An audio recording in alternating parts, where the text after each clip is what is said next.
नमस्कार मित्रों। आज हमारी पीढ़ी के सबसे वरिष्ठ व्यंगकार परिहार जी उपस्थित है, उनका मैं स्वागत करता हूं। और हम व्यंग धारा की यह 106वीं कड़ी है और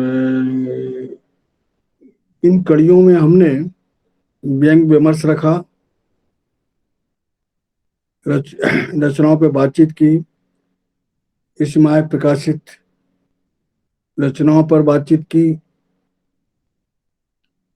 बड़े जो कथाकार थे उनकी रचनाओं का पुनर्पाठ किया। उसमें हमने शरद जोशी, हरिशंकर परसाई और रविनाथ त्यागी पर बातचीत की और व्यंग के विभिन्न विषयों पर हम विमर्श करते रहे। व्यंगकार महात्वी का हमने आयोजन किया। इसमें हमारे दो मित्रों पर, हमारे जो वरिष्ठ थे उन पर हमने आयोजन रखा था। उसमें हमारे एक वरिष्ठ साथी श्री कुंदन सिंह परिहार उपस्थित हैं और एक सतना से श्री संतोष खरे जी, उन पर भी किया था। ये संक्षिप्त जो विवरण देना इसलिए जरूरी पड़ता है कि कुछ हमारे साथी जो आज हमारे अतिथि हैं,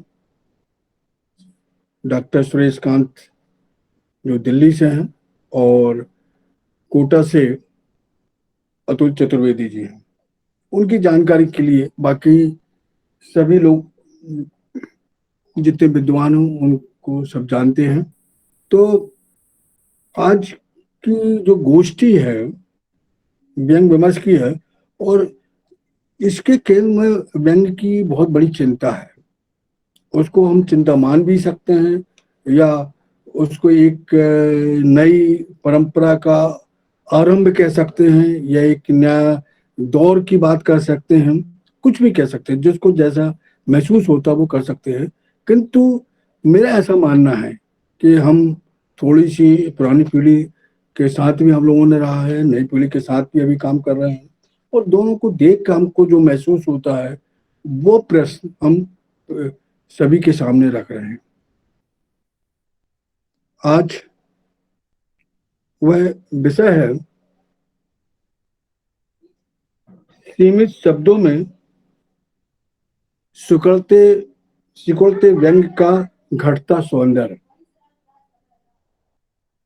इस पर हमने अपने समूह में भी चर्चा की है और अलग से भी मनुष्यों से कहीं ना कहीं चर्चा होती रही है और इसको रूप कर और इसके प्रभाव को लेकर भी बातचीत होती रही है। फिर भी उन चर्चाओं से भी कुछ ऐसा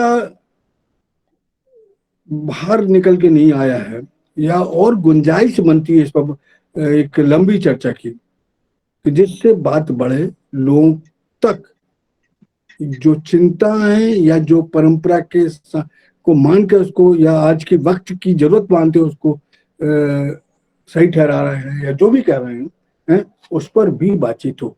अगर सही है तो सही कैसे है और नहीं सही है तो नहीं कैसे है। मतलब इन सब बिंदुओं पर चर्चा हो तो कुछ चीजें हमसे प्राप्त होंगी, मिलेंगे।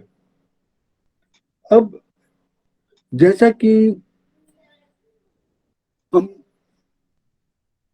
मैं आज के विमर्श की भूमिका में जो के रूप में यह बात कहना चाहता हूं कि आज का जो दौर चल रहा है, जिसको हम बड़ा फास्ट दौर कहते हैं, जिसमें लोग ये समझते हैं कि हमारे पास समय नहीं है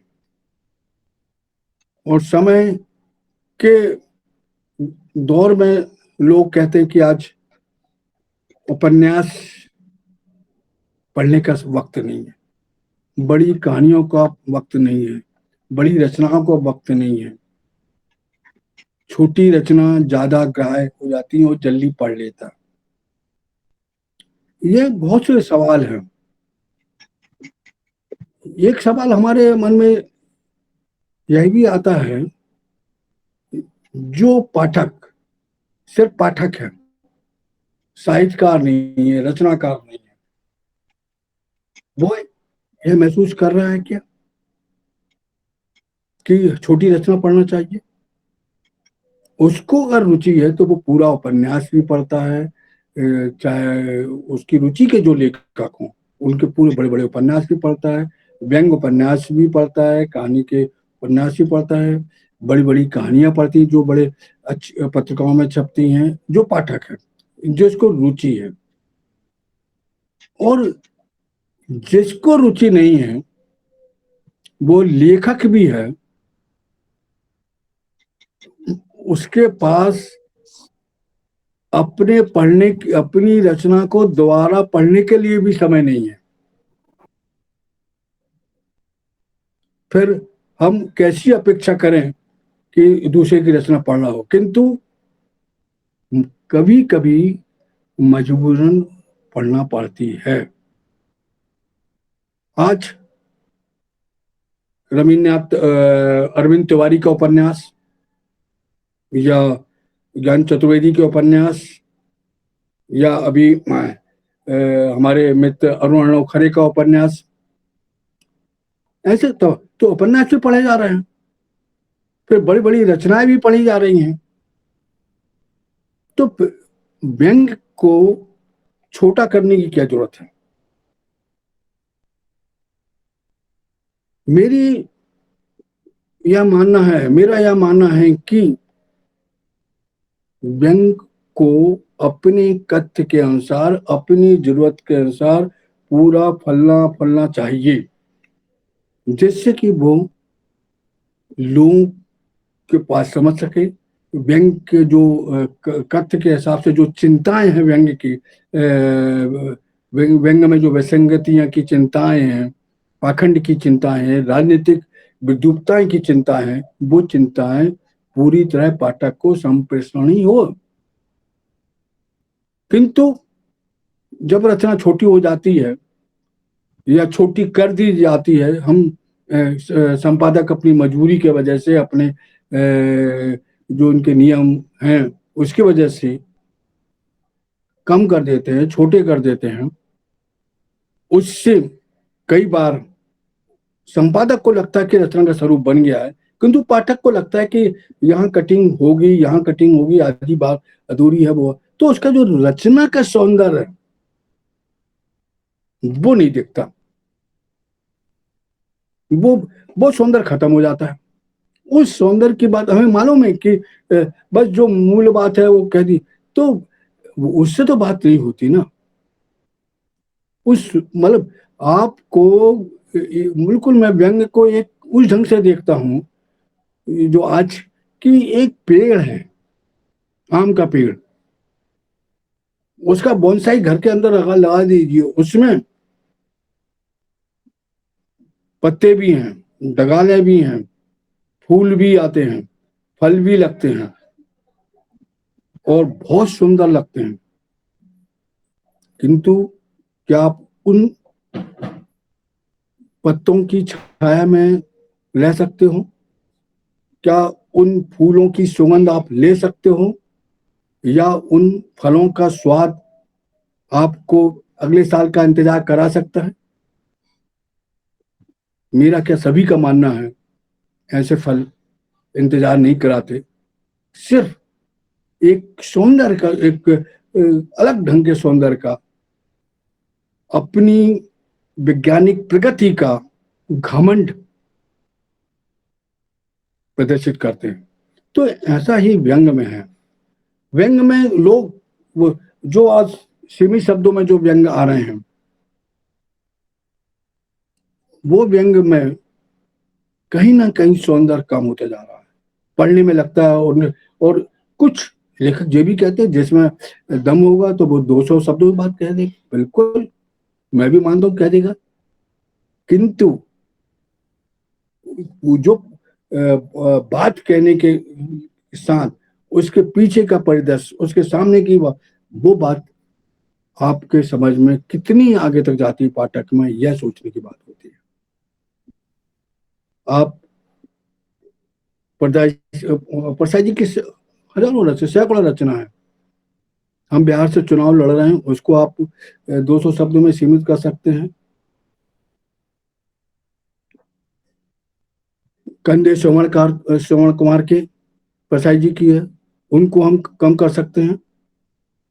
अगर करेंगे हो जाएगा, हमारे संपादक सब कर देंगे, किंतु उसका सौंदर्य खत्म हो जाएगा। शरद जोशी की रचना वर्जीनिया वुल्फ से सब डरते हैं, उसको खत्म होगा तो उसका पूरा सौंदर्य खत्म हो जाएगा। उसकी जो बात है, प्रभावशीलता है, वो सब कमजोर हो जाएगी। या 20 का आदमी आप पढ़िए, उसको छोटा करिए, देखिए क्या हल निकलता है। सारी बहस से गुजर कर शरद जोशी की एक रचना है, अद्भुत रचना है, किंतु आप उसको छोटा नहीं कर सकते। करेंगे पर वही बात है कि उसका सौंदर्य कहीं ना कहीं हो जाएगा। ऐसे रविन्द्रनाथ टैगोर की रचना अफवाहों का शानदार अफवाहों की शानदार परंपरा, आप पढ़िए, गजब है उस पर मिले। किंतु उसका जो बात है, वो बात कटने के बाद सुने, जो आज हम उसको उसका पूरा सौंदर्य जो हम पढ़ने के बाद हमें एक संतुष्टि मिलती है, एक चिंता मिलती है, व्यंग्य की विसंगतियों को लेकर, एक पाखंड को लेकर हम चिंतित हो जाते हैं, वो चिंता कटने के बाद हमारे पास नहीं रहती। सिर्फ ये लगता कि मतलब मजा आ गया। क्या यह मजा व्यंग्य का सौंदर्य है क्या? ऐसे बहुत से मन में सवाल है। आज हमारे बीच में कोटा से अतुल चतुर्वेदी जी हैं, आप उन्हें सब जानते हैं, अच्छे व्यंग्यकार हैं, अच्छी रचनाओं के साथ वे अपनी विवेचना के साथ एक आलोचक दृष्टि भी रखते हैं। हमारे लखनऊ से श्री राजेंद्र वर्मा जी हैं, आप उनको हमेशा सुनते हैं हमारे समूह में। और दिल्ली से डॉक्टर सुरेश कांत हैं, उन्हें आप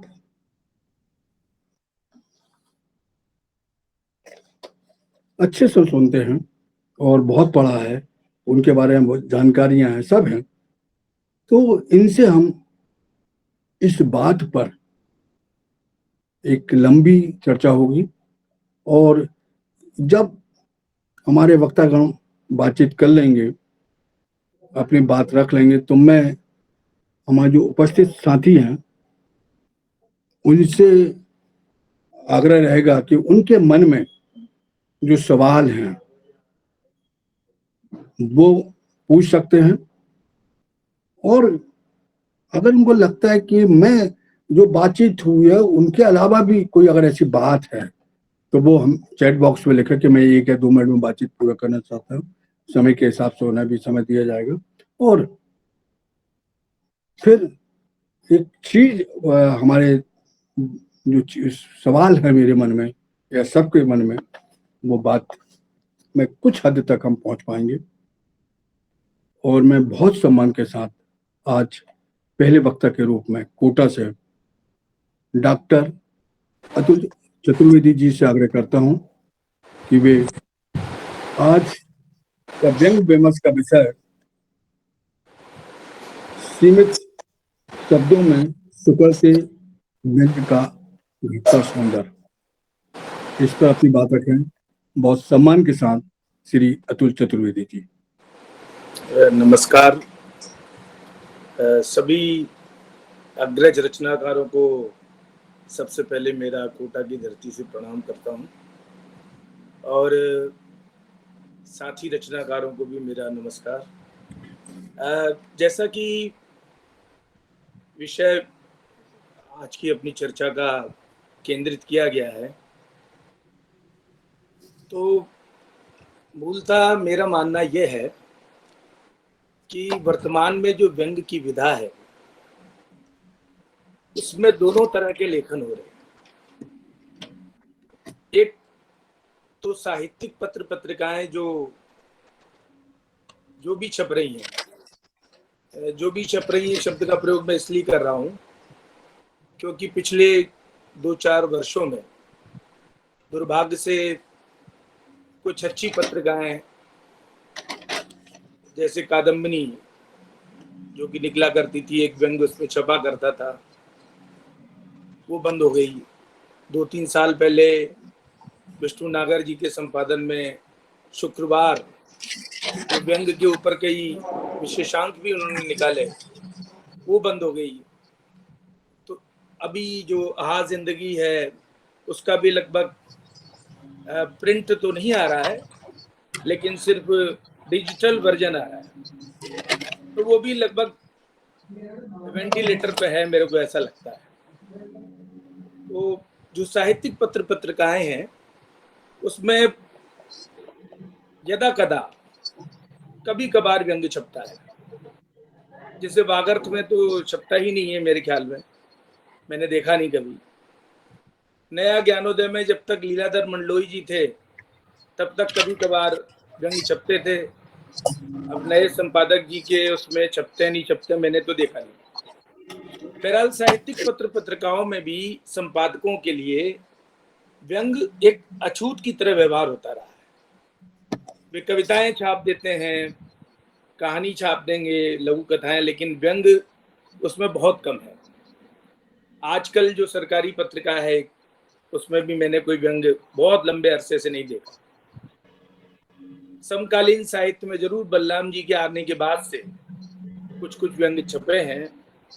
मेरा भी एक व्यंग छपा, प्रेम जन्मेजय जी का भी था, बीच में भी मैंने देखे कुछ व्यंग उसमें थे।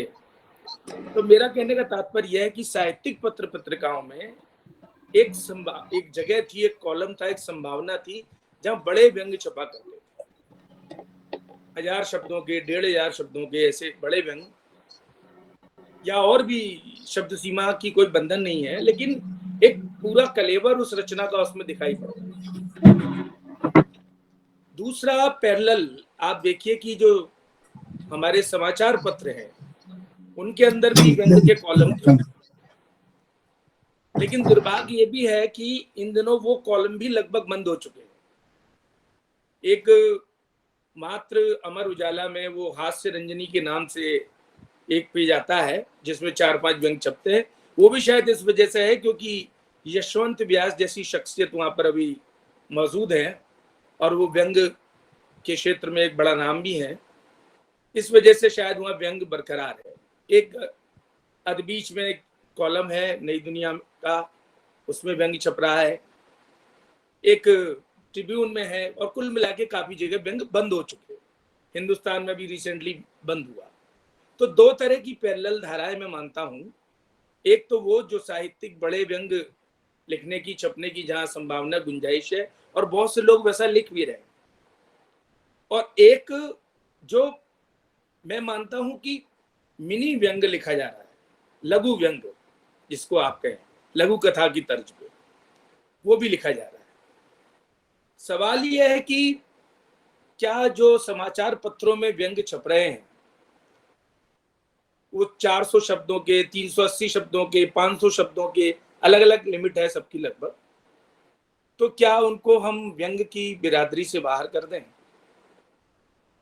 और अगर हम ऐसा कहते हैं या करते हैं तो वर्षों तक हमारे जो पूर्ववर्ती व्यंगकार रहे, आप अगर उस सिलसिले को बालकृष्ण भट्ट से शुरू करें और प्रताप नारायण मिश्र से आते आते आप यदि शरद जोशी और हरिशंकर परसाई और यहाँ से आज की तारीख में आलोक पुराणिक तक और उसके बाद के रचनाकारों तक, नई पीढ़ी जिसमें सौरभ जैन वगैरह सभी शामिल हैं, वहां तक आ जाएं, तो क्या व्यंग समाचार पत्रों के कॉलम के रूप में नहीं छपे? और उन्हीं प्रकाशित व्यंगों ने, मेरे को याद है शरद जोशी का जो प्रतिदिन कॉलम पीछे आता था नवभारत टाइम्स में, उसने उनको अपार लोकप्रियता दी, या परसाई जी का जो कॉलम आता था नई दुनिया में या दूसरे पत्रों में, उसने उनको अपार लोकप्रियता दी।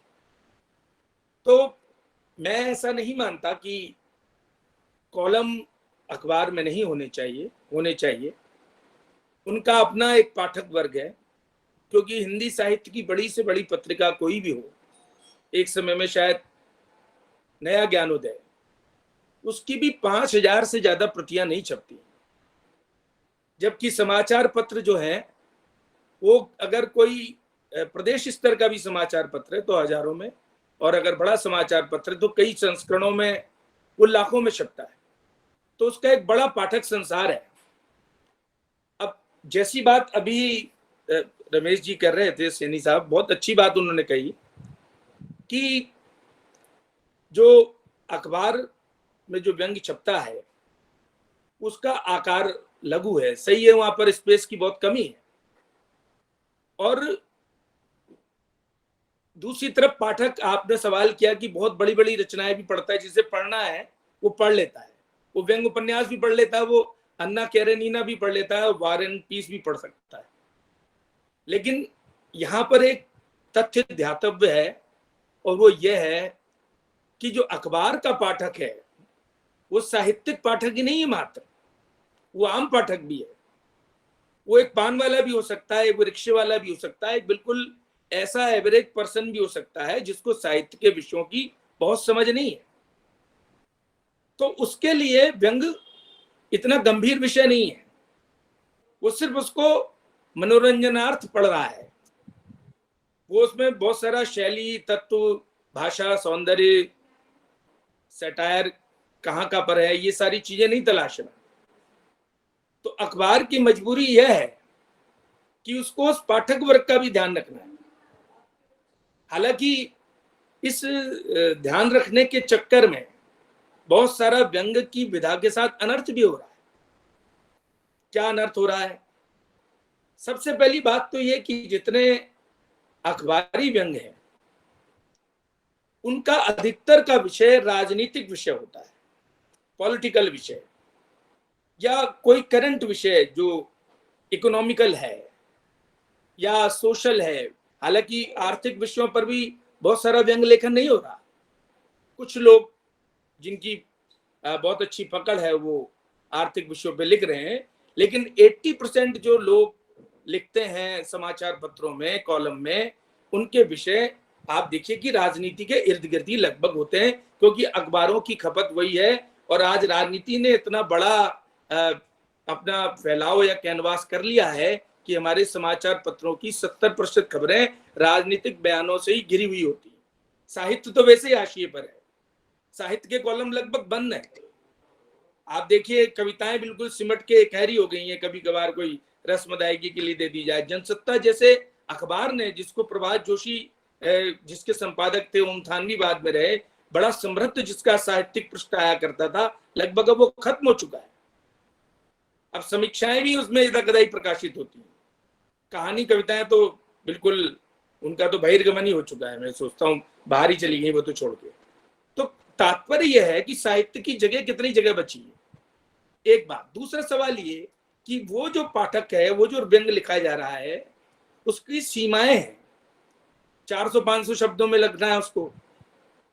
वो ऐसा है जैसे कफन देख के, मतलब मुर्दे को काट छांट करके उसमें सेट करना है।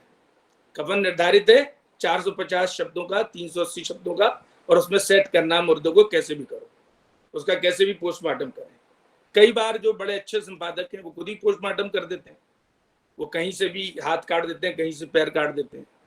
होता ये कि रचना का मर्म समाप्त हो जाता है। जो बात पाठक तक पहुंचाने के लिए व्यंग्य लिखा गया था वो बात पाठक तक संप्रेषित नहीं हो पाती है। दूसरी बात क्या है कि इन दिनों आप देखेंगे कि पूरी देश में एक इस तरीके का भाव चल रहा है, इस तरीके का फैशन चल रहा है कि सारा मीडिया, लगभग अधिकतर मीडिया, कुछ एक नाम छोड़ दें, वो सब भक्ति में लीन है, सरकार की भक्ति में लीन है। और इस भक्ति के लीन होने के चक्कर में सारे मीडिया ने जनता के विषयों को, जन पीड़ा के विषयों को, उसको नजरअंदाज करना शुरू कर दिया है। अभी आप कोई व्यवस्था विरोधी व्यंग्य तीखा लिख के भेजिए तो अलबत्ता बहुत सारे समाचार पत्र उसको छापने को राजी नहीं, लौटा देंगे। मेरे खुद का अनुभव है कि कई बार ऐसे विषय जिस पर मैंने तीखी आलोचना सरकार की, उन विषयों को संपादक ने या तो लौटा दिया या मेरे को फोन करके कहा कि इसमें ये 2-3 लाइनें जो आपने लिखी ना, इनको हटा दीजिए, आप संशोधित कर दीजिए। मैं नाम नहीं लूंगा, लेकिन नाम लेने से क्या फायदा है। शेक्सपियर ने कहा था there is nothing in the name, नाम से तो कोई मतलब ही नहीं है। लेकिन आप ये मान के चलिए कि इस तरह के दौर से रचनाकार गुजर रहा है, तो हमारे बहुत से नए रचनाकार जिनको अपनी पहचान बनाने की छटपटाहट है,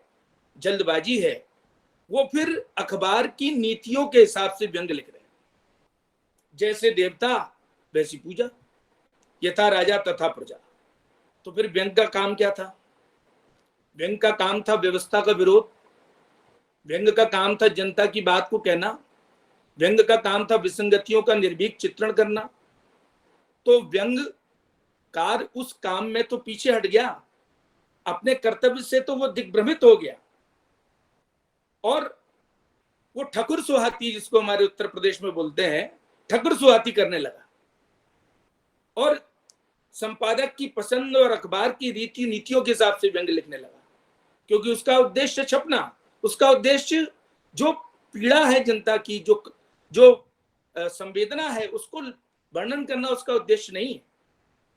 वो ये किन प्रकार ने छपना चाहता है, प्रकाशित होना चाहता है। तो एक तो सबसे बड़ी दिक्कत अखबारी कॉलम की ये हो गई। दूसरी बात, अगर आप देखें कि जब आप 300-400 शब्दों में व्यंग लिखते हैं तो आपके पास या लेखक के पास शैलीगत वैविध्य के लिए कोई बहुत ज्यादा कलाकारी दिखाने की गुंजाइश नहीं होती। वो आमतौर पे जो व्यंग होते हैं आप देखते हैं निबंधात्मक शैली में होते हैं। आप वहां सोचें कि आप शैली का कोई परिवर्तन कर देंगे, पत्रात्मक शैली में लिख देंगे, संवादात्मक शैली में लिख देंगे, और संवाद भी बड़े क्षिप्र हों, बड़े तीखे हों, बड़े नुकीले हों, ऐसा कुछ नहीं संभव होगा। आप सोचें कि आप कोई व्यंग कथा वहां लिख देंगे तो आप व्यंग कथा वहां नहीं पिरो सकते, इतनी जगह ही नहीं। तो आप देख लीजिए कि आमतौर पर जो व्यंग आ रहे हैं उनमें शैलीगत वैविध्य का बड़ा अभाव उसमें दिखता है। और ऐसी स्थिति में मैं ये देखता हूं कि जो रचनाकार है उसके साथ भी न्याय नहीं हो पाता, उसकी प्रतिभा का पूरा प्रदर्शन भी नहीं हो पाता कि वो कितना उसके अंदर डेप्थ है, लिखने की शैली की कितनी उसके अंदर विविधता है, भाषा के कैसे चमत्कार वो उत्पन्न कर सकता है, उपमानों या रूपकों का कैसा प्रयोग कर सकता है, विडंबना का कैसा रेखांकन कर सकता है। ये सारे उसकी जो कला कौशल हैं, इनके दर्शन से हम बिल्कुल अपरिचित रह जाते हैं। तो सवाल यह है कि आज के ये जो व्यंग लिखे जा रहे हैं उनकी सबसे बड़ी दिक्कत ये तो है ही। दूसरी बात यह है कि जो हम देखते हैं कि जो शाब्दिक सौंदर्य है, जो व्यंजना का सौंदर्य है, जो शैली की जो प्रसंग वक्रता है, ये भी हमको वहां पर उस व्यंग्यकार की दिखाई नहीं पड़ती है। मेरे को तो लगता है कि जैसे कोई 20-20 का मैच चल रहा है, 20-20 का खेल है, जब आप 20-20 का मैच देखते हैं तो उसमें बस गेंदबाजी का सौंदर्य नहीं देख सकते आप, बल्ले के द्वारा गेंद की धुनाई देख सकते हैं। तो यहां पर भी वही हो रहा है, एकांगी चित्रण हो रहा है, सिर्फ कुछ पंच लाइनें अच्छी सी डालकर और पॉलिटिकल जो हालात है उस पर चलता फिरता कोई कमेंट करके व्यंग्यकार अपने लेखन की इतिश्री कर देता है। आज बड़ी व्यंग्य कथाएं इंस्पेक्टर माता दीन चांद पर, या बड़ी व्यंग्य कथाएं पीली छत पर लाल निशान हरीश नवल की, या और भी बहुत सी रचनाएं, वो कहाँ देखने को मिल रही, क्योंकि उनके लिए कोई जगह, कोई स्थान बचा नहीं। तो मैं मानता हूं कि, परंतु प्रश्न मेरा यह है साहब यहाँ पर कि क्या करें? क्या अखबारी व्यंग्यों को हम व्यंग की बिरादरी से बाहर निकाल लें या उनको व्यंग्यकार न माने? तो मेरा विचार इसमें थोड़ा अलहदा है। मैं मानता हूं कि देखिए, समय के प्रवाह में जो श्रेष्ठ होता है वही बच जाता है, और जो कचरा होता है वो तो तलछट पे कहीं ना कहीं किनारे आ ही जाता है। तो ये भी एक विधा है, हो सकता है जैसे लंबी कथाओं के बाद कथा आ गई और फिर लघु कथा आ गई, तो हो सकता है भविष्य में लघु व्यंग जैसे कोई नई विधा आ जाए और उसके कुछ लघु व्यंग्यकार हो जाए विकसित। हालांकि रमेश जी ने सही कहा था, उसमें एक बोनसाई जैसा सौंदर्य होगा, उसमें फल और छाया जैसी चीजें नहीं हमको प्राप्त होंगी, लेकिन कुछ लोग जीवन में अगर बोनसाई बनकर ही गमले की शोभा बढ़ाना चाहते हैं और कमरे के किसी कोने में खड़े रहना चाहते हैं, रखे रहना चाहते हैं, तो इसमें हर्ज क्या है। और जो लोग बड़े व्यंग लिख रहे हैं वो एक अलग समानांतर धारा है, वो मुख्य धारा है, बल्कि मैं कहूँ ये धारा के व्यंग जो लिखे जा रहे हैं, अफसोस ये जरूर है कि आखिर एक प्रश्न है कि हम लिखते किसके लिए हैं? हम लिखते अपने पाठकों के लिए। अगर आपकी बात पाठक तक नहीं पहुंचती है, अगर संप्रेषित नहीं होती है, तो फिर वो लिखने का अर्थ तुलसीदास की तरह स्वांत सुखाए रघुनाथ गाथा जैसा हो जाएगा। तो ऐसी स्थिति में जब साहित्यिक पत्र पत्रिकाएं लगभग बंद होने के कगार पे और बहुत कम है, और जो हैं उनमें व्यंग के लिए जगह कम बची हुई है, तो बड़े व्यंग लिखने वालों को सोचना पड़ता है, लंबे व्यंग लिखने वालों को सोचना पड़ता है, और वे मजबूरन अपने हाथ पैर इधर इस विधा में मारते हैं। ऐसी स्थिति में उनको कई बार समझौते भी करने पड़ते हैं, कई बार अखबार की नीतियों के हिसाब से डालना पड़ता है, और व्यंग का जो हर्ष होता है वो तो आप सबके सामने ही है।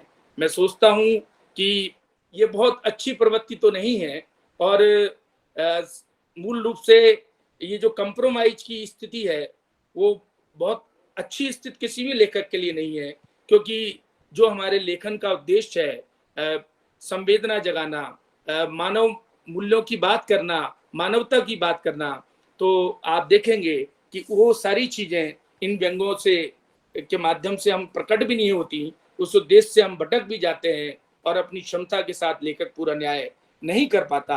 ऐसी स्थिति में मेरा विचार यह है कि दोनों धाराएं अपनी अपनी जगह काम कर रही हैं, लेकिन जो नए लोग लिख रहे हैं उनको सावधानी से पूरी सचेत होकर अपनी जिम्मेदारियों को समझना चाहिए, और अगर वो जो बात कहना चाहते हैं उससे वे कहें। वो अखबार की नीति या संपादक की मर्जी के हिसाब से उसके आंगन में नाचने के लिए तरह तरह के मुजरे ना करें, ऐसा मैं निवेदन करना चाहूंगा।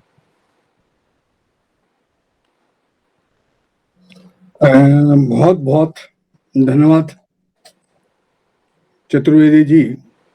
एक बहुत महत्वपूर्ण बात कही आपने अंत में कि संपादक या अखबार के आंगन में मुजरे का नाच न करे।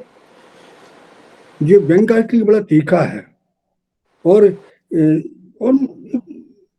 कि जो हमारे जो पूर्वज थे उनमें समझौता करने की प्रवृत्ति नहीं थी।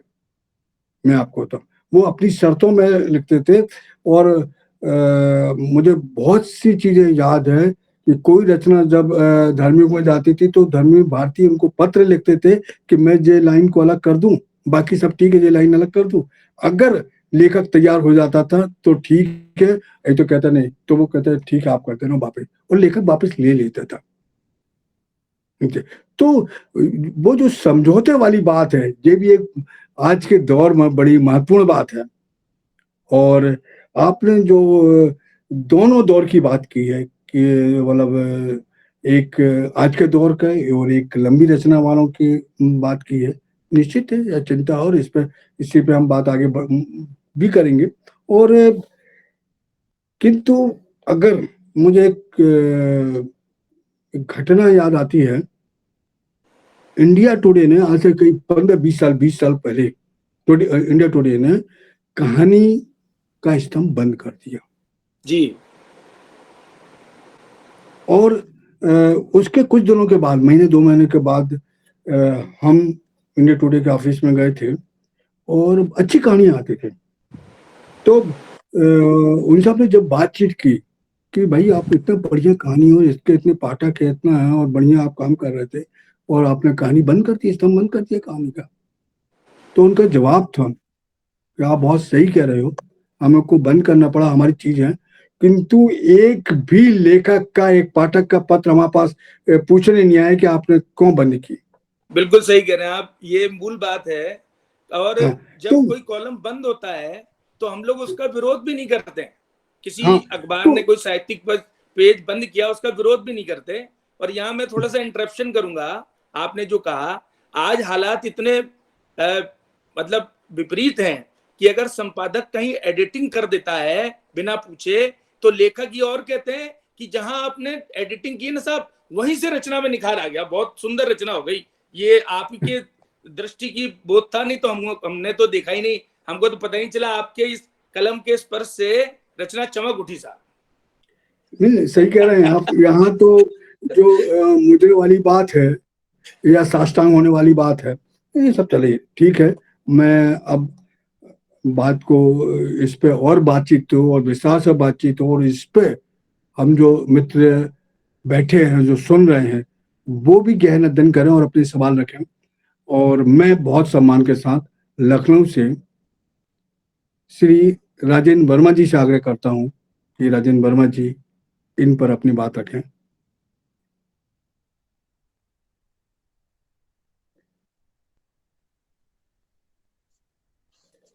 जी, 1 मिनट।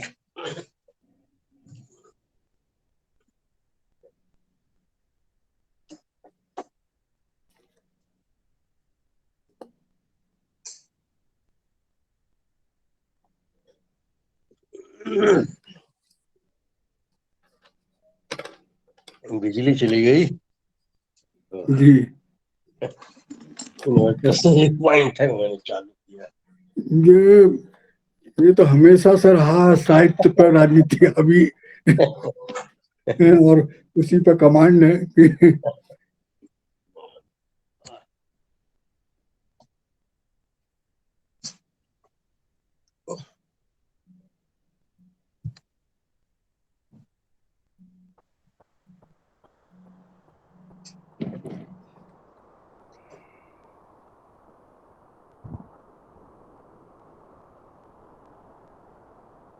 अगर वर्मा जी को दिक्कत है तो फिर सुरेश सर को सुन लें उसके बाद, क्योंकि मुझे लग रहा है कि वो अभी सेटिंग कर रहे हैं, शायद उनके यहाँ बिजली चली गई तो पता नहीं कैसे वो क्या करेंगे। वो थोड़ा अगर दिखे तो टाइम सही। में आ जाते हैं तो अच्छी। नहीं, मैं आ गया। अच्छा अच्छा, ठीक है, आ गया जी।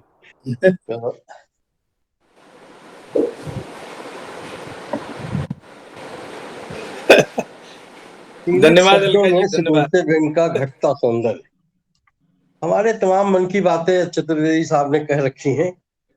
अब लेकिन ये है कि मैंने कुछ नोट्स बना रखे हैं, तो 2-4 बातें मैं उसमें, तो कुछ दोहराव भी हो सकता है, लेकिन यह है कि 2-4 बातें जो मैं समझता हूँ जरूरी, वो मैं कहूँगा। व्यंग का सौंदर्य घट रहा है या नहीं, इसकी चर्चा से पहले हम ये तो जाने कि व्यंग का सौंदर्य क्या है।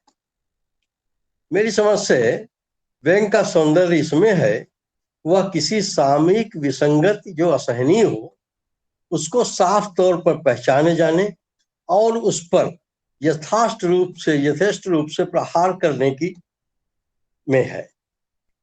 और इस प्रहार के पहचान और प्रहार के निर्वहन में जो व्यंगकार की रचना दृष्टि है और उसकी वैज्ञानिक चेतना है, वह दिखनी चाहिए।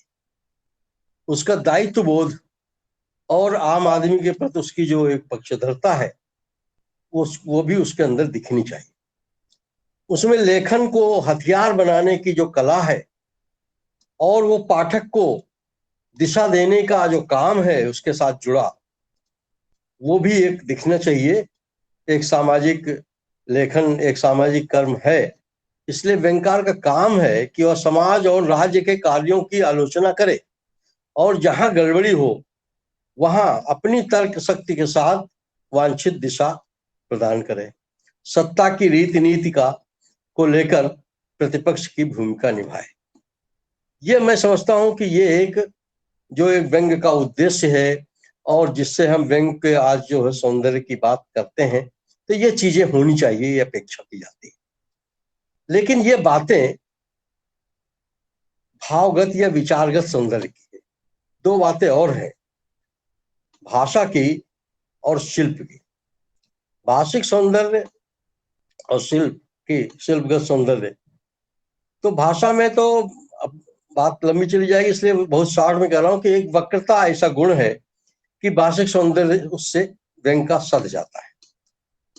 और जहां तक शिल्पगत की बात है, तो शिल्पगत में शैली, बिंब प्रतीक योजना और कलेवर, मुख्य रूप से 3 बातें हम पाते हैं। तो शैली जहां पे भाषा की सहायता से रचना को रोचक और पठनीय बनाती है, वहीं कलेवर भावगत वैशिष्ट्य को व्यापकता प्रदान करता है। साधारण अर्थ में कलेवर इससे तय होता है कि कौन सी बात या बातें कही जाए और किस प्रकार से कही जाए, ताकि रचना का एक अच्छा ट्रीटमेंट हो सके और वह अपने उद्देश्य को पूरा कर सके। अब कलेवर की जब बात चली है तो ये बात तो जाहिर है कि कलेवर इतना छोटा भी न हो कि उसमें पूरी बात समा न पाए और इतना बड़ा भी न हो कि पाठक ऊब जाए। हालांकि लंबी रचनाएं हैं, इसका उदाहरण भी दिया गया, सैनी साहब ने भी दिया और चतुर्वेदी साहब ने भी दिया। तो अगर उसमें रोचकता का तत्व है या विषय की मांग है, तो अगर लंबे कलेवर की रचना है तो भी वो पढ़ी जाती है। और बाकी विशेष रूप से पढ़ने वाले पाठक तो एक अलग है कि वो किसी भी प्रकार से वो पढ़ते हैं, चाहे वो बड़ी रचना हो चाहे छोटी रचना हो, उपन्यास हो या कथेतर भी पढ़ा जाता है। साहित्य 500-600 पृष्ठों का भी साहित्य पढ़ा जाता है, तो वो आम पाठक की बात उसमें नहीं आती है। अब जो मुख्य बात है, कलेवर को सीमित करने से जो व्यंग का सौंदर्य घट रहा है या प्रश्नांकित हो रहा है, वो एक व्यंग के स्तंभों को लेकर के है, जिस पर काफी विस्तार से हमारे चतुर्वेदी साहब ने बात रखी। अब उसमें यही है कि मैं उसको 1-2 विषय जैसे ऐसे होते हैं कि नहीं उसमें समा पाते हैं, तो वो जो उद्देश्य है उल्लेखन का तो भटक गया है। अब जैसे कि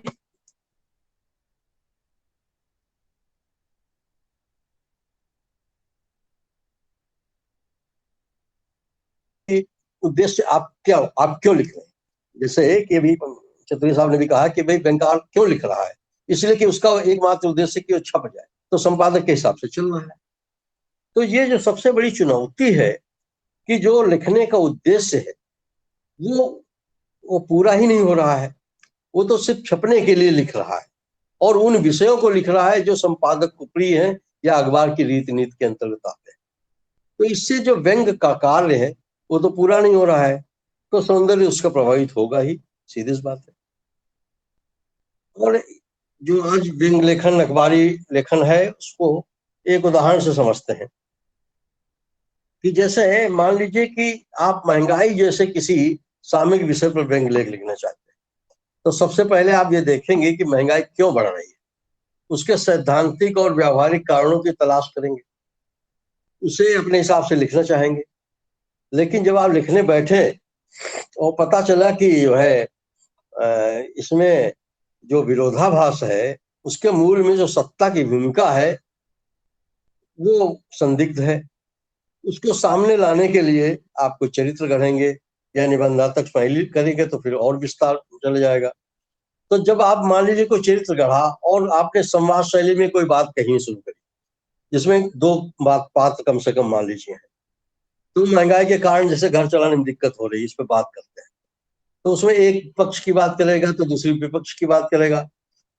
अब जाहिर सी बात है इन सब बातों में जब अर्थशास्त्र की एक सिद्धांत की जो एक मूल सिद्धांत है कि मांग और पूर्ति के इक्विलिब्रियम से बढ़ रही है, प्राइसेस तय हो रही हैं, तो वहां पे ये सरकार की ड्यूटी भी देखनी होगी कि भाई वो पूर्ति सुनिश्चित क्यों नहीं करा पा रही है। कहीं ऐसा तो नहीं कि जमाखोरी के कारण से ऐसा हो रहा है या उत्पादन की कमी से हो रहा है, तो जिसके जो भी कारण है तो उस पर रोक लगाए, या अगर उत्पादन कमी है तो आयात करे, ताकि एक मिनिमम लेवल पे ला करके वो प्राइसेस को कंट्रोल करे ताकि महंगाई रुके। ये एक बुनियादी बात है। अब जाहिर सी बात है कि ऐसे सामयिक प्रश्न को हम अगर व्यंग में एक अखबारी कॉलम के लिहाज से लिखें तो मैं समझता हूँ कि ये 1000, 1200, 1500 शब्दों में से नीचे रचना नहीं जाएगी और वहां जरूरत है 500-600 शब्दों की, तो फिर आप रचना के साथ न्याय नहीं कर सकते। इसी तरह से और भी है जो उद्देश्य है कि रचना आप चाहते हैं, जैसे आज के विषय हैं सत्ता की, जैसे नीतियां हैं, पूंजीवादी नीतियां हैं, सांप्रदायिकता है, सामाजिक वैषम्य है, वर्ग भेद है, जाति भेद है, धार्मिक पाखंड है, तमाम मुद्दे हैं। अब जिनको अगर विस्तार से चर्चा और विश्लेषण की जाए उसकी, तो विसंगत के कारकों पर प्रहार किया जाए, जिसमें व्यंगकार का जो दायित्व है, तो ऐसे में व्यंगकार चाहे जिसे छोटी छोटी रचना लिखे तो व्यंग का कलेवर उसमें आड़े आएगा, और जब व्यंग का कलेवर आड़े आएगा तो जाहिर सी बात की जो लिखना चाह रहे हैं वो तो नहीं लिख सकते, तो सौंदर्य उसका नष्ट होगा। तो कहने का आशय ये कि रचना में वांछित विषय विश्लेषण के लिए अगर जगह नहीं है तो रचना का उद्देश्य अधूरा ही रहेगा, और वो पाठक की समझ को क्या विकसित करेगा? जो रचना अपने आप में अधूरी है उसमें पाठक के लिए क्या गुंजाइश बनेगी? उसमें कौन सी चेतना की लहर उपजा देगा कि उसमें जो है उससे उस बदलाव की उम्मीद की जाए जो एक साहित्य का मूल उद्देश्य है। तो यहाँ ऐसे में विधागत सौंदर्य की तो बात करना ही करते। अब आखिर में एक बात कहकर अपनी बात खत्म करूंगा कि जो सत्ता समर्थित व्यंग है वो शिल्प सौंदर्य को तो प्रभावित करता ही है, कलेवर को सीमित रखने का जो अंकुश है उससे कथ्य को अपेक्षित विस्तार देने में बाधा उत्पन्न होती है। ऐसे में अपवाद को छोड़ दें कि कुछ धुरंधर लेखक हैं उनको छोड़ दें, तो सीमित शब्दों में नवीन कथ्य के साथ न्याय बिल्कुल नहीं हो सकता, और उससे संबंधित टिप्पणियों को ही स्थान मिल सकता है। जैसे एक विसंगत अखबार में पढ़ी गई और उसी घटना को या उसी बातों को 2-4 टिप्पणियों के साथ जोड़ करके 500-600 शब्दों की रचना तैयार कर दी गई, अखबार में साहब लीजिए रेडीमेड तैयार। तो ऐसी रचनाओं को स्थान मिल सकता है। लेकिन अगर कोई आप मुद्दा उठाते हैं और उसके विश्लेषण और ट्रीटमेंट को जगह नहीं मिलती है, अब विस्तार भय के कारण रचना का क्रम भंग हो रहा है, अधूरापन दिख रहा है या अधूरापन दिख रहा है, तो ऐसी रचना प्रभावित नहीं कर सकती है और विधा के सौंदर्य में तो खैर क्या योगदान करेगी। और अंत में मैं अपने पूर्व वक्ता की उस बात से सहमत हूं कि अखबारों का जो रवैया है व्यंग के प्रति, कलेवर को लेकर खास तौर से, और सत्ता समर्थित व्यंग न लिखने को लेकर के, तो उसको लेखकों को सामने आना पड़ेगा और एक आंदोलन के रूप में, जैसे कि किसी मुद्दे पर लेकर के एक रचना धर्मी आंदोलन होता है, उसमें लोग शामिल होते हैं, हालांकि प्रवृत्ति धीरे धीरे खत्म हो रही है, फिर भी कुछ लोग तो हैं जो कर रहे हैं काम। तो उसी लाइन पे इस पे भी लेखकों को एकजुट होना चाहिए और अखबारों के सामने ये सवाल रखना चाहिए कि आप इस तरह से नहीं कर सकते। तो मैं इतनी ही बात कहना चाहूंगा और आपने हमें सुना, धन्यवाद। धन्यवाद वर्मा जी, आपने संक्षिप्त में तो बड़ी महत्वपूर्ण बातें कही। सत्ता शिल्प सत्ता समर्पित व्यंग में शिल्प की आप कल्पना नहीं कर सकते हैं,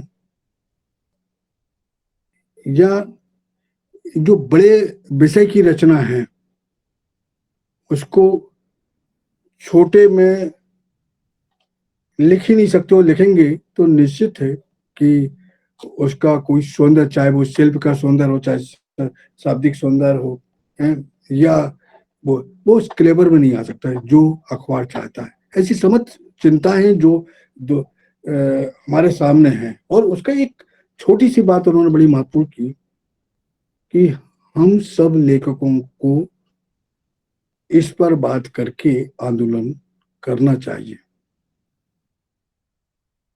एक बहुत महत्वपूर्ण बात है। और आज के समय में जो साहित्य का परिदृश्य है,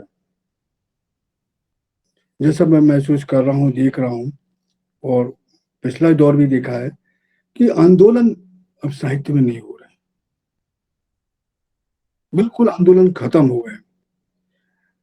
पहले साहित्य में चाहे वो कहानी हो तो कहानी में कहानी, नई कहानी, समांतर कहानी के आंदोलन होते थे, और उन आंदोलनों में उन कहानी की जब रचनात्मक बढ़ती थी, विविधता बढ़ती थी, एक नया सौंदर्य आता था सामने।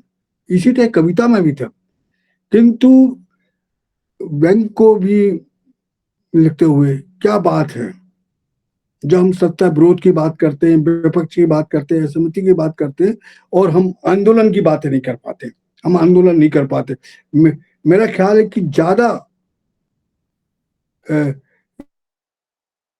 मतलब विरोध तो दूसरी विधा वाले दिखा देते थे, और जो व्यंग की विधा वाले लोग हैं, जिसपे कि अभी चर्चा बहुत हुई, चतुर्वेदी जी ने भी की और हमारे वर्मा जी ने भी की, कि हम मतलब कल्पना नहीं कर सकते, हमने कभी हमारे पूर्वजों ने या हमने, कि सत्ता के पक्ष में भी व्यंग लिखा जा सकता है।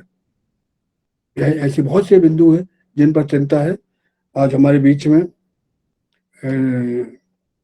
जाने माने बड़े व्यंगकार, उपन्यासकार सुरेश कांत जी हैं। हम उनसे इन बातों पे और विस्तार से बातचीत होगी। और मैं कहना चाह रहा हूँ कि जो मित्रों को अभी दो वक्तागणों ने अपनी बात रखी है और उनके मन में कोई विचार आ रहा है, मतलब सिर्फ व्यंग को लेकर, व्यक्तिगत कोई सवाल नहीं, व्यंग को लेकर कोई सवाल आ रहा है, वो हमारे चैट बॉक्स में लिख दें, उस पर हम बातचीत होगी। और जो कोई और अगर बात करना चाहता है इससे, वो भी करें। हमारे सुरेश कांत जी लगभग उनके 4 उपन्यास छप चुके हैं, 10-12 संकलन हैं, 2 व्यंग्य आलोचना की पुस्तक है, हिंदी गद्य लेखन की विचार और व्यंग आलोचना की पुस्तक, और व्यंग एक दृष्टि। और यहाँ उल्लेखनीय एक बात है जो सबको पता है, सबको मालूम उनके बारे में, उनका वो जो चर्चित उपन्यास है, उसको हम फिर स्मरण दिलाना चाहते, बासे व्यंग। उसने अपने समय में तहलका मचा दी थी, कोई एक नई चीज लेके आए थे। और इसी सब के साथ मैं बहुत सम्मान के साथ सुरेश कांत जी को आमंत्रित करता हूं कि वे अपनी बात रखें। विषय है सीमित शब्दों में सुकृति व्यंग का घटता सौंदर्य। श्री सुरेश कांत जी। धन्यवाद सैनी जी, और सभी मित्रों को नमस्कार, अभिनंदन। मैं आभारी हूं कि आपने मुझे अपनी बात कहने के लिए यहाँ आमंत्रित किया। पूर्व वक्ताओं ने, चतुर्वेदी जी ने और राजेंद्र जी ने बहुत अच्छी अच्छी बातें कही। मैं कोशिश करूंगा कि दोहराव ना हो और बात उससे आगे लेके चलूं। तो मेरा कहना ये है, मतलब हम ये मान के चलें कि साहब सीमित शब्दों की वजह से व्यंग्य का सौंदर्य घट रहा है, और मतलब वो घट रहा है या नहीं घट रहा है, इस पर बहस न करते हुए हम ये मान लेते हैं, ये मान के चलते हैं, क्योंकि ये एक अब ऐसी समस्या है जो बिल्कुल दृष्टिगोचर है। लेकिन वो समस्या कैसे उत्पन्न हुई और उसके लिए कौन जिम्मेदार है, इसके बारे में थोड़ी चर्चा अपेक्षित है। क्या उसके लिए, जैसा कि बार बार कहा जा रहा है कि साहब अखबार में स्पेस नहीं है, इसलिए रचना का सौंदर्य नहीं आ पाता, उसका उद्देश्य पूरा नहीं हो पाता, ये सब तो ठीक है। लेकिन मैं ये कहना चाहता हूँ, मतलब मैं ये पूछता हूँ अपने साथी व्यंग्यकारों से कि उन्हें कौन मजबूर कर रहा है कि वो कम शब्दों में लिखें। जो लिख रहे हैं वो स्वेच्छा से लिख रहे हैं, जैसा भी लिख रहे हैं वे सब व्यंग्यकार स्वेच्छा से लिख रहे हैं। और चतुर्वेदी जी ने तो ये तक कह दिया कि क्या हम उन्हें व्यंग्यकार न माने। मैं इस बारे में ये कहूंगा कि व्यंग्यकार तो उनको मानना पड़ेगा, क्योंकि उनकी रचना के नीचे ये भी लिखा जाता है कि लेखक व्यंग्यकार है। अगर ये ना लिखा होता तो शायद पता नहीं ये क्यों लिखा जाता है। क्या ये इसलिए लिखा जाता है कि अगर ये ना लिखा जाएगा तो पाठक इसे व्यंग्य रचना नहीं मानेंगे, इसे व्यंग्यकार नहीं मानेंगे इसके लेखक को, इसलिए चलो लिख दो कि ये व्यंग्य है, इसे व्यंग्य समझ के चलें आप। मैं ऐसा समझता हूं कि ये सही है कि आज, सच बात तो ये है कि आज कोई संपादक नहीं है अखबारों में, वो सब मार्केटियर हैं, वो मार्केट के विशेषज्ञ हैं, वो सब विपणन करता यानी कि बेचने वाले हैं, उनको संपादक बनाया गया। जो वास्तविक संपादक होते थे पहले, वैसा कोई संपादक अब होता नहीं है। और अगर कोई होता भी है तो उसके नीचे होता है, वो मैनेजर के नीचे होता है, वो मार्केट मैनेजर के नीचे, और वरना नहीं होता। और बहुत ही कम वेतन पर बहुत नौसिखिए लोगों को लगाया जाता है। उन्हें व्यंग्य की कोई समझ नहीं होती, और वो उसको कॉलम का पेट भरना होता है, उन्हें उसमें ठूस देते हैं और उसे जहां जितना आगे पीछे काटना होता है वो काट देते हैं। ये सब सही है, लेकिन ये कोई, हम इसे ये नहीं कह सकते कि साहब इसी वजह से जो है हम खराब लिख रहे हैं। मतलब हम ये नहीं कह सकते कि अखबार वालों, या तो तुम हे संपादक महोदय, या तो हमें ज्यादा जगह दो वरना मैं खराब लिखूंगा। ये तो नहीं कहा जा सकता ना। ये कोई तर्क नहीं है कि हम ये कहें कि या तो हमें जगह ज्यादा दो, नहीं तो हम खराब लिखेंगे। क्योंकि हम खराब लिख रहे हैं इसलिए कि हमारे पास जगह कम है, नहीं तो हम बहुत अच्छा लिखते। ये मैं नहीं मानता हूं। तो मेरा मानना सिर्फ ये है कि इसका दायित्व व्यंग्यकारों का है।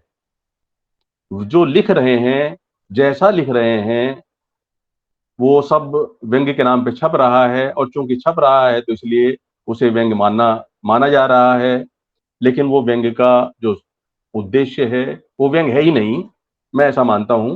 मतलब मैं सबके बारे में नहीं, जनरलाइज बात नहीं कर रहा हूं मैं, लेकिन ज्यादातर ऐसा है।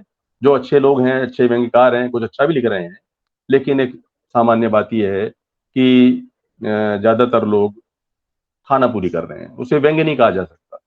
सत्ता समर्थन में लिख रहे हैं तो उसे व्यंग्य नहीं कहा जा सकता। आज अगर महंगाई है, राजेंद्र जी ने चर्चा की, उसके लिए जिम्मेदार महंगाई के कारकों को या उसके कारण को नहीं ठहराया जाता, सत्ता को नहीं ठहराया जाता, व्यवस्था को नहीं ठहराया जाता, बल्कि उपभोक्ताओं को ठहराया जाता है कि वे ज्यादा हो गए हैं। मजदूरों को ठहराया जाता है कि वो भी इस्तेमाल करने लगे हैं। मतलब आप देखिए कि व्यंग्यकार कहां खड़ा है, किसके साथ खड़ा है। तो मैं ये मानता हूं कि व्यंग्य का सौंदर्य जो है वो व्यंग्य मतलब अखबार वगैरह या पत्रिकाएं वगैरह नष्ट नहीं कर रही है। वो तो अपनी नीति से, उनकी नीति है, उनके पास उतना स्पेस है, वो कोशिश कर, उन्हें अगर विज्ञापन मिल जाए तो उसे भी बंद कर देंगे। वो विज्ञापन से किसी तरह बचा करके 200-300 शब्दों का जो स्पेस है उसे उन्होंने रखा है। उसे, उन्हें हम दोष नहीं दे सकते, उनका व्यवसाय है। सवाल यह है कि हम क्यों उनके जैसा लिख रहे हैं, हम क्यों उनके अनुसार लिख रहे हैं, हम क्यों सौंदर्य घटा करके लिख रहे हैं। अब ये सवाल कि क्या कम शब्दों में सौंदर्य आ सकता है कि नहीं आ सकता, तो मेरा ये है, मैंने बहुत लंबे अरसे तक दैनिक, साप्ताहिक और मासिक कॉलम लिखे हैं, अखबारों में भी लिखे हैं और पत्रिकाओं में भी लिखे हैं। और मैं मानता हूं कि, और छोड़िए मैं अपनी बात क्या करूं, शरद जोशी को आप देखिए। शरद जोशी को प्रतिदिन लिखने के लिए राजेंद्र माथुर जी ने दिया था। वो, मुझे नहीं लगता कि वो 200-250 शब्दों से ज्यादा का होता था। कितनी पुरानी बात हो गई है, आज की बात नहीं है ये। लेकिन वो निरंतर अच्छा लिखते गए। मैंने पहले उनके पहले कॉलम से अंतिम कॉलम तक पढ़ा था मैंने उनको। बाद में वो शायद संग्रहित भी हुए होंगे मेरे ख्याल से, उनके संकलन समग्र वगैरह में। लेकिन मैंने अखबार में उनको पढ़ा था, और मैंने ये पाया कि वो निरंतर, मतलब उत्तरोत्तर अच्छा लिखते चले गए थे। अपने देहावसान के दिन भी उनका व्यंग्य छपा था। क्योंकि मेरा ये मानना है कि जो कला है उसमें व्यंग्य भी शामिल है। व्यंग्य एक कला है, आप ये समझिए। वो जो है, वो मुझे किस्सा याद आता है, किस्सा सुनाता हूँ उनसे बात स्पष्ट करने के लिए। एक राजा था, और उसे ये शौक था कि वो अपने जो कार्यकर्ता थे, कर्मचारी थे, जो जो कारिंदे थे उसके, उनसे मिलता जुलता रहता था।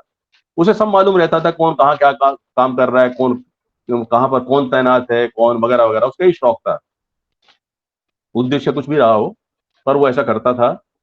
एक बार वो अपने किचन में, अपनी रसोई घर में देख घूम रहा था, जायजा ले रहा था वहां का। तो वहां उसे एक आदमी नजर आया जो उसने कभी देखा नहीं था पहले। तो उसने, जो रसोई का इंचार्ज था, उससे पूछा, भाई ये कौन आदमी है। जिसे मैंने कभी देखा नहीं जी। ये यहाँ पर यही काम करता है, ये ज्यादा आगे नहीं, मतलब चर्चा में नहीं रहता, चुप ऐसे ही रहता है, अपना काम कर लेता है, चुप चुप रहता है बस। काम क्या है इसका कि ये आपके लिए जो मांस बनता है उसको काटने का काम करता है। मांस को काटता है ये आपके लिए जो मांस बनता है। तो उसने कहा कमाल है, मुझे पता नहीं है। और ये इसने कभी कुछ मांगा भी नहीं, इसने कभी अपने हथियार, कई बार जो मांस काटा जाता है जिससे उस हथियार, वो कभी ठूंठा भी होता है, उसके लिए भी कभी धार लगवाने के लिए कुछ मांगा नहीं। उससे पूछा उसने, भाई तुम्हें कभी कुछ मांगा नहीं तुमने? कभी हथियार के लिए ही कुछ मांग लेते कि साहब हथियार मेरा ये जो चाकू है या जो भी होता होगा उस समय, ये जो है ठूंठा हो गया है, इसको पहनवाना है, मुझे पहना करवाना है, कुछ चाहिए। तो उसने कहा साहब मुझे कुछ नहीं चाहिए, मैं इस तरह से काटता हूं मांस कि उस पर धार लग जाती है, हथियार पे धार लग जाती है मेरे, मैं ऐसा काटता हूँ, इस तरह से काटता हूँ, मुझे जरूरत नहीं पड़ती। तो उसने कहा ये तो कमाल की चीज है भाई, तुम इस तरह से काटते हो मांस को कि उस पर धार लग जाती है। तो उसने, कहानी आगे तक चलती है थोड़ी किस्सा, कि उसने पूछा उससे कि भाई मुझे भी सिखा दो। तो उसने कहा साहब ये कला है, सिखाई नहीं जा सकती, मुझे भी किसी ने नहीं सिखाई है, मैंने भी अपने बाप के साथ बैठे बैठे कब वो मुझे कला आ गई पता नहीं है। और ऐसे ही अगर आपको सीखना है तो कभी मेरे साथ रहिए, आप 2-4 कुछ दिन गुजारिए मेरे साथ, तो इस तरह से आएगी, ये कला है। तो व्यंग्य तो लिखते लिखते अपनी धार पैनी करता जाता है, ऐसा होना चाहिए। लेकिन मैं ये देखता हूं कि जो व्यंग्य अखबारों में लिखे जा रहे हैं वो व्यंग्य है ही नहीं। और उसका कारण ये है कि हमें पता ही नहीं, जैसा कि राजेंद्र जी ने कहा था, कि व्यंग्य का सौंदर्य होता क्या है, व्यंग्य क्या होता है, यही हमें पता नहीं है। तो हमें पहले ये पता करना चाहिए, पहले हमें ये जानना चाहिए कि व्यंग्य होता क्या है। मैं संक्षेप में अपनी बात कहना चाहता हूं कि व्यंग्य एक प्रयोजन मूलक विधा है, उसका एक निश्चित प्रयोजन है। वो आम आदमी के साथ, पीड़ित के साथ, शोषित के साथ खड़े होने की विधा है। और जब आप पीड़ित के साथ खड़े होते हैं, शोषित के साथ खड़े होते हैं, तो बिना कुछ कहे आप शोषित के विरुद्ध खड़े हो जाते हैं। कहना नहीं पड़ता, खड़ा होना नहीं पड़ता, घोषित नहीं करना पड़ता, आप शोषित के साथ खड़े होते ही शोषक के खिलाफ खड़े हो जाते हैं। ये हमें समझना चाहिए। हम ये नहीं कह सकते कि साहब हम मजदूरों की कमियों पर, आम आदमी की कमियों पर, आम आदमी के जो इस पर हम व्यंग्य नहीं कर सकते। हमें व्यंग्य इस बात पे करना होगा कि उसकी ऐसी स्थिति क्यों आ गई, और ये स्थिति तब, व्यंग्य तब बनता है। व्यंग्य जैसा कि आमतौर पर कहा जाता है कि साहब विसंगति, विद्रूपता, अन्याय, विडंबना आदि का विरोध करने वाला व्यंग्य होता है। ये बिल्कुल एक अधूरी बात है। आप देखें अखबारी टिप्पणियों में भी विद्रूपता का विरोध किया जाता है, अन्याय का विरोध किया जाता है। संपादक भी अपनी संपादकीय टिप्पणियों में विरोध करता है, विडंबनाओं का, अन्याय का विरोध करता है, गलत का विरोध करता है। मतलब आजकल जो हो रहा है उसे छोड़ दें अगर आप, तो मतलब ऐसा माना जाता है कि वो करता है, करना चाहिए। कहानीकार भी विरोध करता है, नाटककार भी विरोध करता है इन सब चीजों का, सारी विधाओं में इनका विरोध होता है। केवल व्यंग्यकार ही इनका विद्रूपताओं का, विडंबनाओं का, अन्याय का, शोषण का विरोध नहीं करता। वो व्यंग्य को केवल ये चीजें व्यंग्य नहीं बनाती, व्यंग्य को बनाती है दृष्टि। और दृष्टि 3 अर्थों में व्यंग्य बनाती है। पहली बात नजर के अर्थ में, यानी हम, जो व्यंग्यकार है वो स्थिति को, घटना को एक खास नजर से देखता है,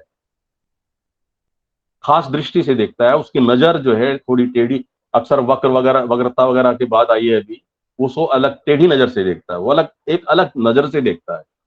उस नजर से अन्य विधा के रचनाकार स्थिति को नहीं देखते।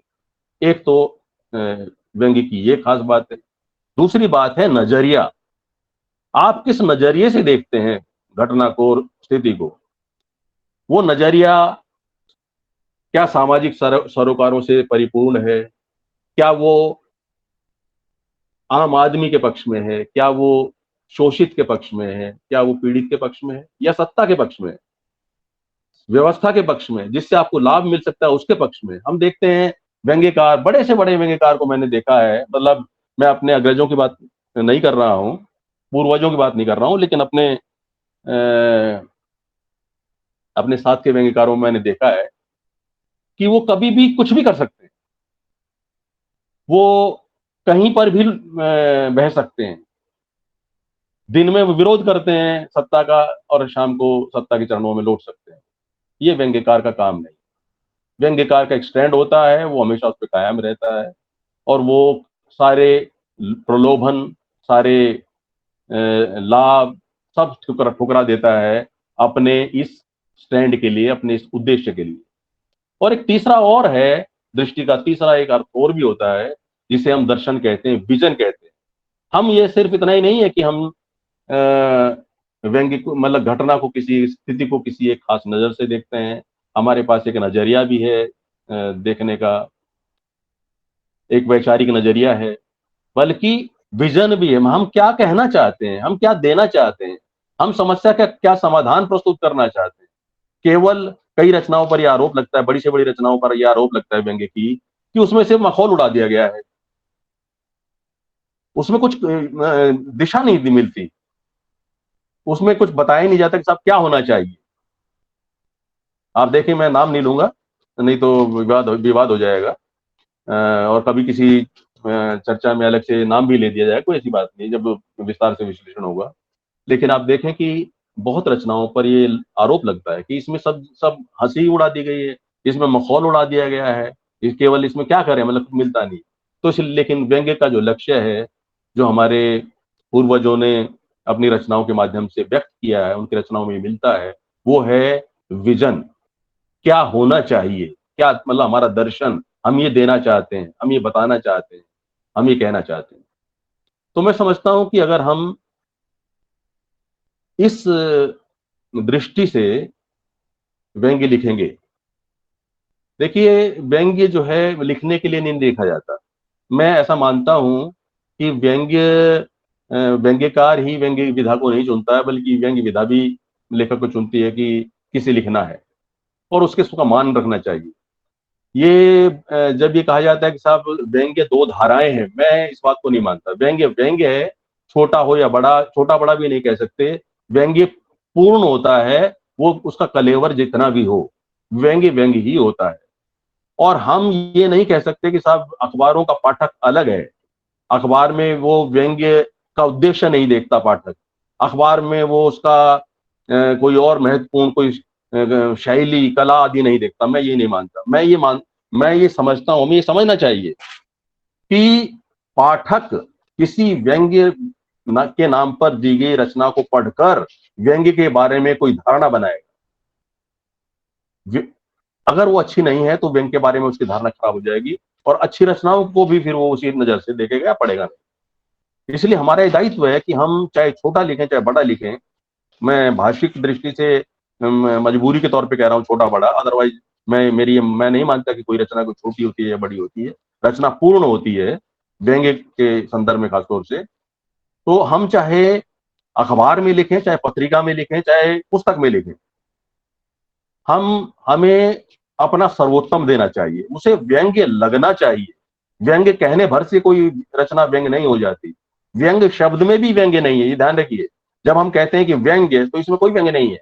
व्यंग्य को व्यंग्य बनाना पड़ता है विभिन्न उपायों से, और हर कुछ निर्धारित, कुछ निश्चित जिन्हें हम पहचान लेते हैं चीजों के अलावा, ये व्यंग्यकार के व्यक्तित्व पर भी निर्भर करता है कि वो उसमें कुछ अपने व्यक्तित्व के अनुसार, अपने अध्ययन के अनुसार, अपनी विशेषताओं के अनुसार कुछ वैल्यू एडिशन करता है, कुछ उसका मूल्यवर्धन करता है। ये इसीलिए अलग अलग हो जाते हैं। इसलिए रवीन्द्रनाथ त्यागी हैं, और परसाई परसाई हैं, और शरद जोशी हैं। तीनों ने अलग तरह से लिखा, लेकिन फिर भी तीनों हमारे लिए मान्य है, सम्मान्य है और पूज्य है। तो मेरा यही कहना है कि जब हम कहीं भी लिखें, हम अच्छा लिखें, हम सौद्देश्य लिखें, मैं संक्षेप में एक बात कहकर के अपनी ये जो खत्म करूंगा और बाकी लोगों के विचार जानना चाहूंगा। जब मैंने भी लिखा, कॉलम, बहुत कॉलम लिखता रहा मैं, बहुत कॉलम लिखे हैं बहुत अखबारों में पिछले 40-50 साल में। मैं क्या करता हूँ, मैं क्या करता रहा हूँ, अपनी ही बात बताता हूँ आपको। मैं कोई विषय चुन लेता हूँ, उस पर विचार करता हूँ बहुत गंभीरता से, उसके पक्ष विपक्ष पर विचार करता हूँ, और जब ये हो जाता है कि साहब अब मैं लिख सकता हूँ, अब ये पक गई है, अब इसे और मतलब कागज पर उतारा जा सकता है। क्योंकि मेरा ये मानना है कि मैं, मतलब पता नहीं सभी के साथ होता होगा ऐसा, मेरे साथ ऐसा होता है कि मैं उसे पहले लिख लेता हूँ मन में। कागज पर तो सिर्फ उतारा जाता है और फिर बाद में उसमें कुछ और एडिशन वगैरह होते हैं, लेकिन लेखक जो है वो पहले ही लिख लेता है उसे। तो जब मैं उसे इस स्थिति में आ जाता हूँ कि अब इसे कागज पर उतारा जा सकता है, तो मैं उसे कागज पर उतारता हूँ, और वो जितनी मर्जी उतरे, जितना मर्जी जाए, जितना दूर तक जाए, और फिर मैं अखबार के कॉलम के हिसाब से मैं उस रचना को दोबारा से लिखता हूँ। इसमें मुझे घंटा 2 घंटा दोबारा अलग से लगाना पड़ता है, और लेकिन मैं इससे ये सुनिश्चित करता हूं कि अखबार अपनी तरफ से कुछ न काटे, क्योंकि अखबार वालों को व्यंग्य की कोई समझ नहीं रही है। अब एक जमाना था जब धर्मयुग आदि की बात होती है, धर्मी भारती जी ने बहुत लोगों को, बहुत व्यंग्यकारों को व्यंग्यकार बनाया, उसमें मैं भी शामिल हूँ। अन्य अनेक लोगों के साथ भारती जी को भी ये श्रेय जाता है कि मैं कुछ मुकाम हासिल कर सका, कहीं पहुंच सका। मुझे याद है कि जब मैं उसके प्रकाशन की शैली को आप देख सकते, उनसे शैली से, उनके तरीके से आप ये जान सकते थे कि वो व्यंग्य को कितना महत्व देते थे। व्यंग्य के लिए उनके पास एक पेज निर्धारित था जो काफी बड़ा होता था। आपने सबने देखा कि वो कितने बड़े आकार की पत्रिका थी। लेकिन अगर कोई रचना 5-6 लाइनें भी अगर ज्यादा हो गई तो वो कटौती वटौती नहीं करते थे, वो किसी दूसरे पेज पर शेष, फलाना शेष जो है ऐसे ले जाते। मतलब वो बिल्कुल भी कतर ब्योत नहीं करते थे। अगर उन्हें पसंद आ गई है, अगर सब ठीक है, वो मतलब छापने के लिए सहमत है, तो वो फिर उसमें कोई कतर ब्योत नहीं करते थे। एक मैंने ये भी देखा कि अगर एक संपादक का मैं जिक्र करना चाहूंगा, उन्होंने मुझसे रचना मंगाई, मैंने रचना भेज दी। वो मुझे पता नहीं था कि वो कितने जगह देते हैं, मुझे ध्यान नहीं रहा था मतलब। तो उन्होंने कहा कि भाई यार ऐसा है कि इसको ये तो एक पेज के लिए ही चाहिए, पेज उनका थोड़ा छोटा होता था। और मैंने कहा ठीक है यार, आप तो समझदार हैं, अच्छे संपादक थे वो, और आप कर लीजिए, कोई बात नहीं, मेरी सहमति। नहीं नहीं, ये हम नहीं करेंगे, ये आप ही करके देंगे। ऐसे भी संपादक रहे हैं कि वो, उन्हें ये लगता था कि नहीं, ये एक कला है, ये कलात्मकता है, इसमें अगर हम खुद काटेंगे तो अच्छा नहीं रहेगा, लेखक ही करके दे तो हम ज्यादा बेहतर। तो ऐसे संपादक रहे हैं, और अब ऐसे भी हैं जैसे कि हम ये देख रहे हैं। फिर भी हम उन पे दोष नहीं दे सकते। हम नाच न जाने आंगन टेढ़ा नहीं बता सकते। आंगन चाहे कैसा भी है, हमें, अगर हम नर्तक अच्छे हैं तो हम उसी में नाच के दिखाना होगा। इन शब्दों के साथ बहुत बहुत धन्यवाद आपका। और मैं चाहूंगा कि अभी और बाकी लोगों से भी उनके भी विचार जानूं, और अगर कुछ और मुझसे पूछा जाता है तो मैं मौजूद हूँ। धन्यवाद। धन्यवाद सुरेश जी। आपने पुराने संपादक और आज के संपादक की बात कही, और आज के संपादकों में तो बहुत से लोगों को, सबके लिए नहीं है, फिर भी कहा कि आज के संपादक है ही नहीं है, वो तो सेल्स मैनेजर है, ये सेल्स विपणन मैनेजर, कुछ इस तब का ऊपर किया। तो बात वही है, एक आग्रह करता है कि आप रचना खुद सुधारिए, और एक आग्रह को दोहराता है कि मैं खुद काट देता हूँ, पर आपको जो करना करो। तो ऐसी चीज है। किंतु एक बात आपने जो महत्वपूर्ण कही और एक विचारों विचारे कि रचना छोटी बड़ी नहीं होती है, वो व्यंग होता है, बशर्ते वो व्यंग के जो कारक हैं, वो तत्व हैं, उसमें मौजूद हों। तो बात तो और भी आगे बढ़ी कि भाई शिल्प, भाषा, सौंदर्य, ये सब चीजें, उस पर भी अलग लोगों ने बातचीत की, आपने भी बातचीत की ये चीजें। आज अभी तक हमारे मित्रों ने सीमित शब्दों में सुकृते व्यंग्य का घटता सौंदर्य, तो व्यंग्य के सौंदर्य पे लोगों ने अपनी अपनी बात रखी। आज हमारे बीच में बहुत वरिष्ठ व्यंग्यकार लेखक श्री डॉक्टर कुंदन सिंह परिहार जी हैं। मैं उनसे आग्रह करता हूं कि वे अपनी संक्षिप्त में बात रखें। श्री परिहार जी। मेरी बात सुनाई पड़ रही है भैया? हाँ जी, हाँ। बहुत धन्यवाद सैनी जी, सभी को नमस्कार। सुरेश कांत जी को विशेष नमस्कार। नमस्कार नमस्कार। आज का ये कार्यक्रम बहुत ही सुखद रहा, इतनी अच्छी चर्चा होगी। शुरुआत जो हुई चतुर्वेदी जी से, उसी ने बहुत आश्वस्त किया, और जो बातें अक्सर सुनाई नहीं पड़ती हैं आज वो सुनाई पड़ी व्यंग्य के बारे में, इसलिए मुझे बहुत अच्छा लगा, बहुत सुख मिला। और सुरेश कांत जी तक आते आते जो बातें सुनी वो अप्रत्याशित ही जैसे थी कि व्यंग्य के बारे में इतना कहीं सोचा जाता है, उसकी इतनी चिंता की जाती है और उसके तत्वों पर इतना विचार किया जाता है, ये बहुत कम हो गया है, मैं आपसे कहूँ। तो इसलिए मेरा ये विचार है कि रचना कोई छोटी या बड़ी होने से कोई अंतर नहीं पड़ता है। रचनाएं आप देखें, परसाई जी ने भी, शरद जोशी ने भी बड़ी रचनाएं भी लिखी हैं और छोटी भी लिखी हैं। और छोटी रचनाओं में अब जैसे कि उखड़े खंभे, अगर आपने परसाई जी की रचना पढ़ी हो, तो और भी रचनाएं, सुशीला है, और भी रचनाएं हैं, छोटी छोटी 5-5, 6-6 पंक्तियों की रचनाएं, लेकिन उनमें भी उतनी ही ताकत रही जो कि बड़ी रचनाओं में रही। तो छोटी बड़ी से कुछ नहीं होता है, अच्छा या बुरा होता है, अच्छा लेखन होगा या बुरा लेखन होगा। छोटा या बड़ा मैं नहीं मानता हूँ। बहुत सी लघु कथाएं भी होती हैं जो कि छोटी होती हैं लेकिन बहुत प्रभावित करती है। जो ये चतुर्वेदी जी ने बात कही और सुरेशकांत जी ने भी बात कही कि लोग लेखन में अपने को बदलने की कोशिश करते रहे।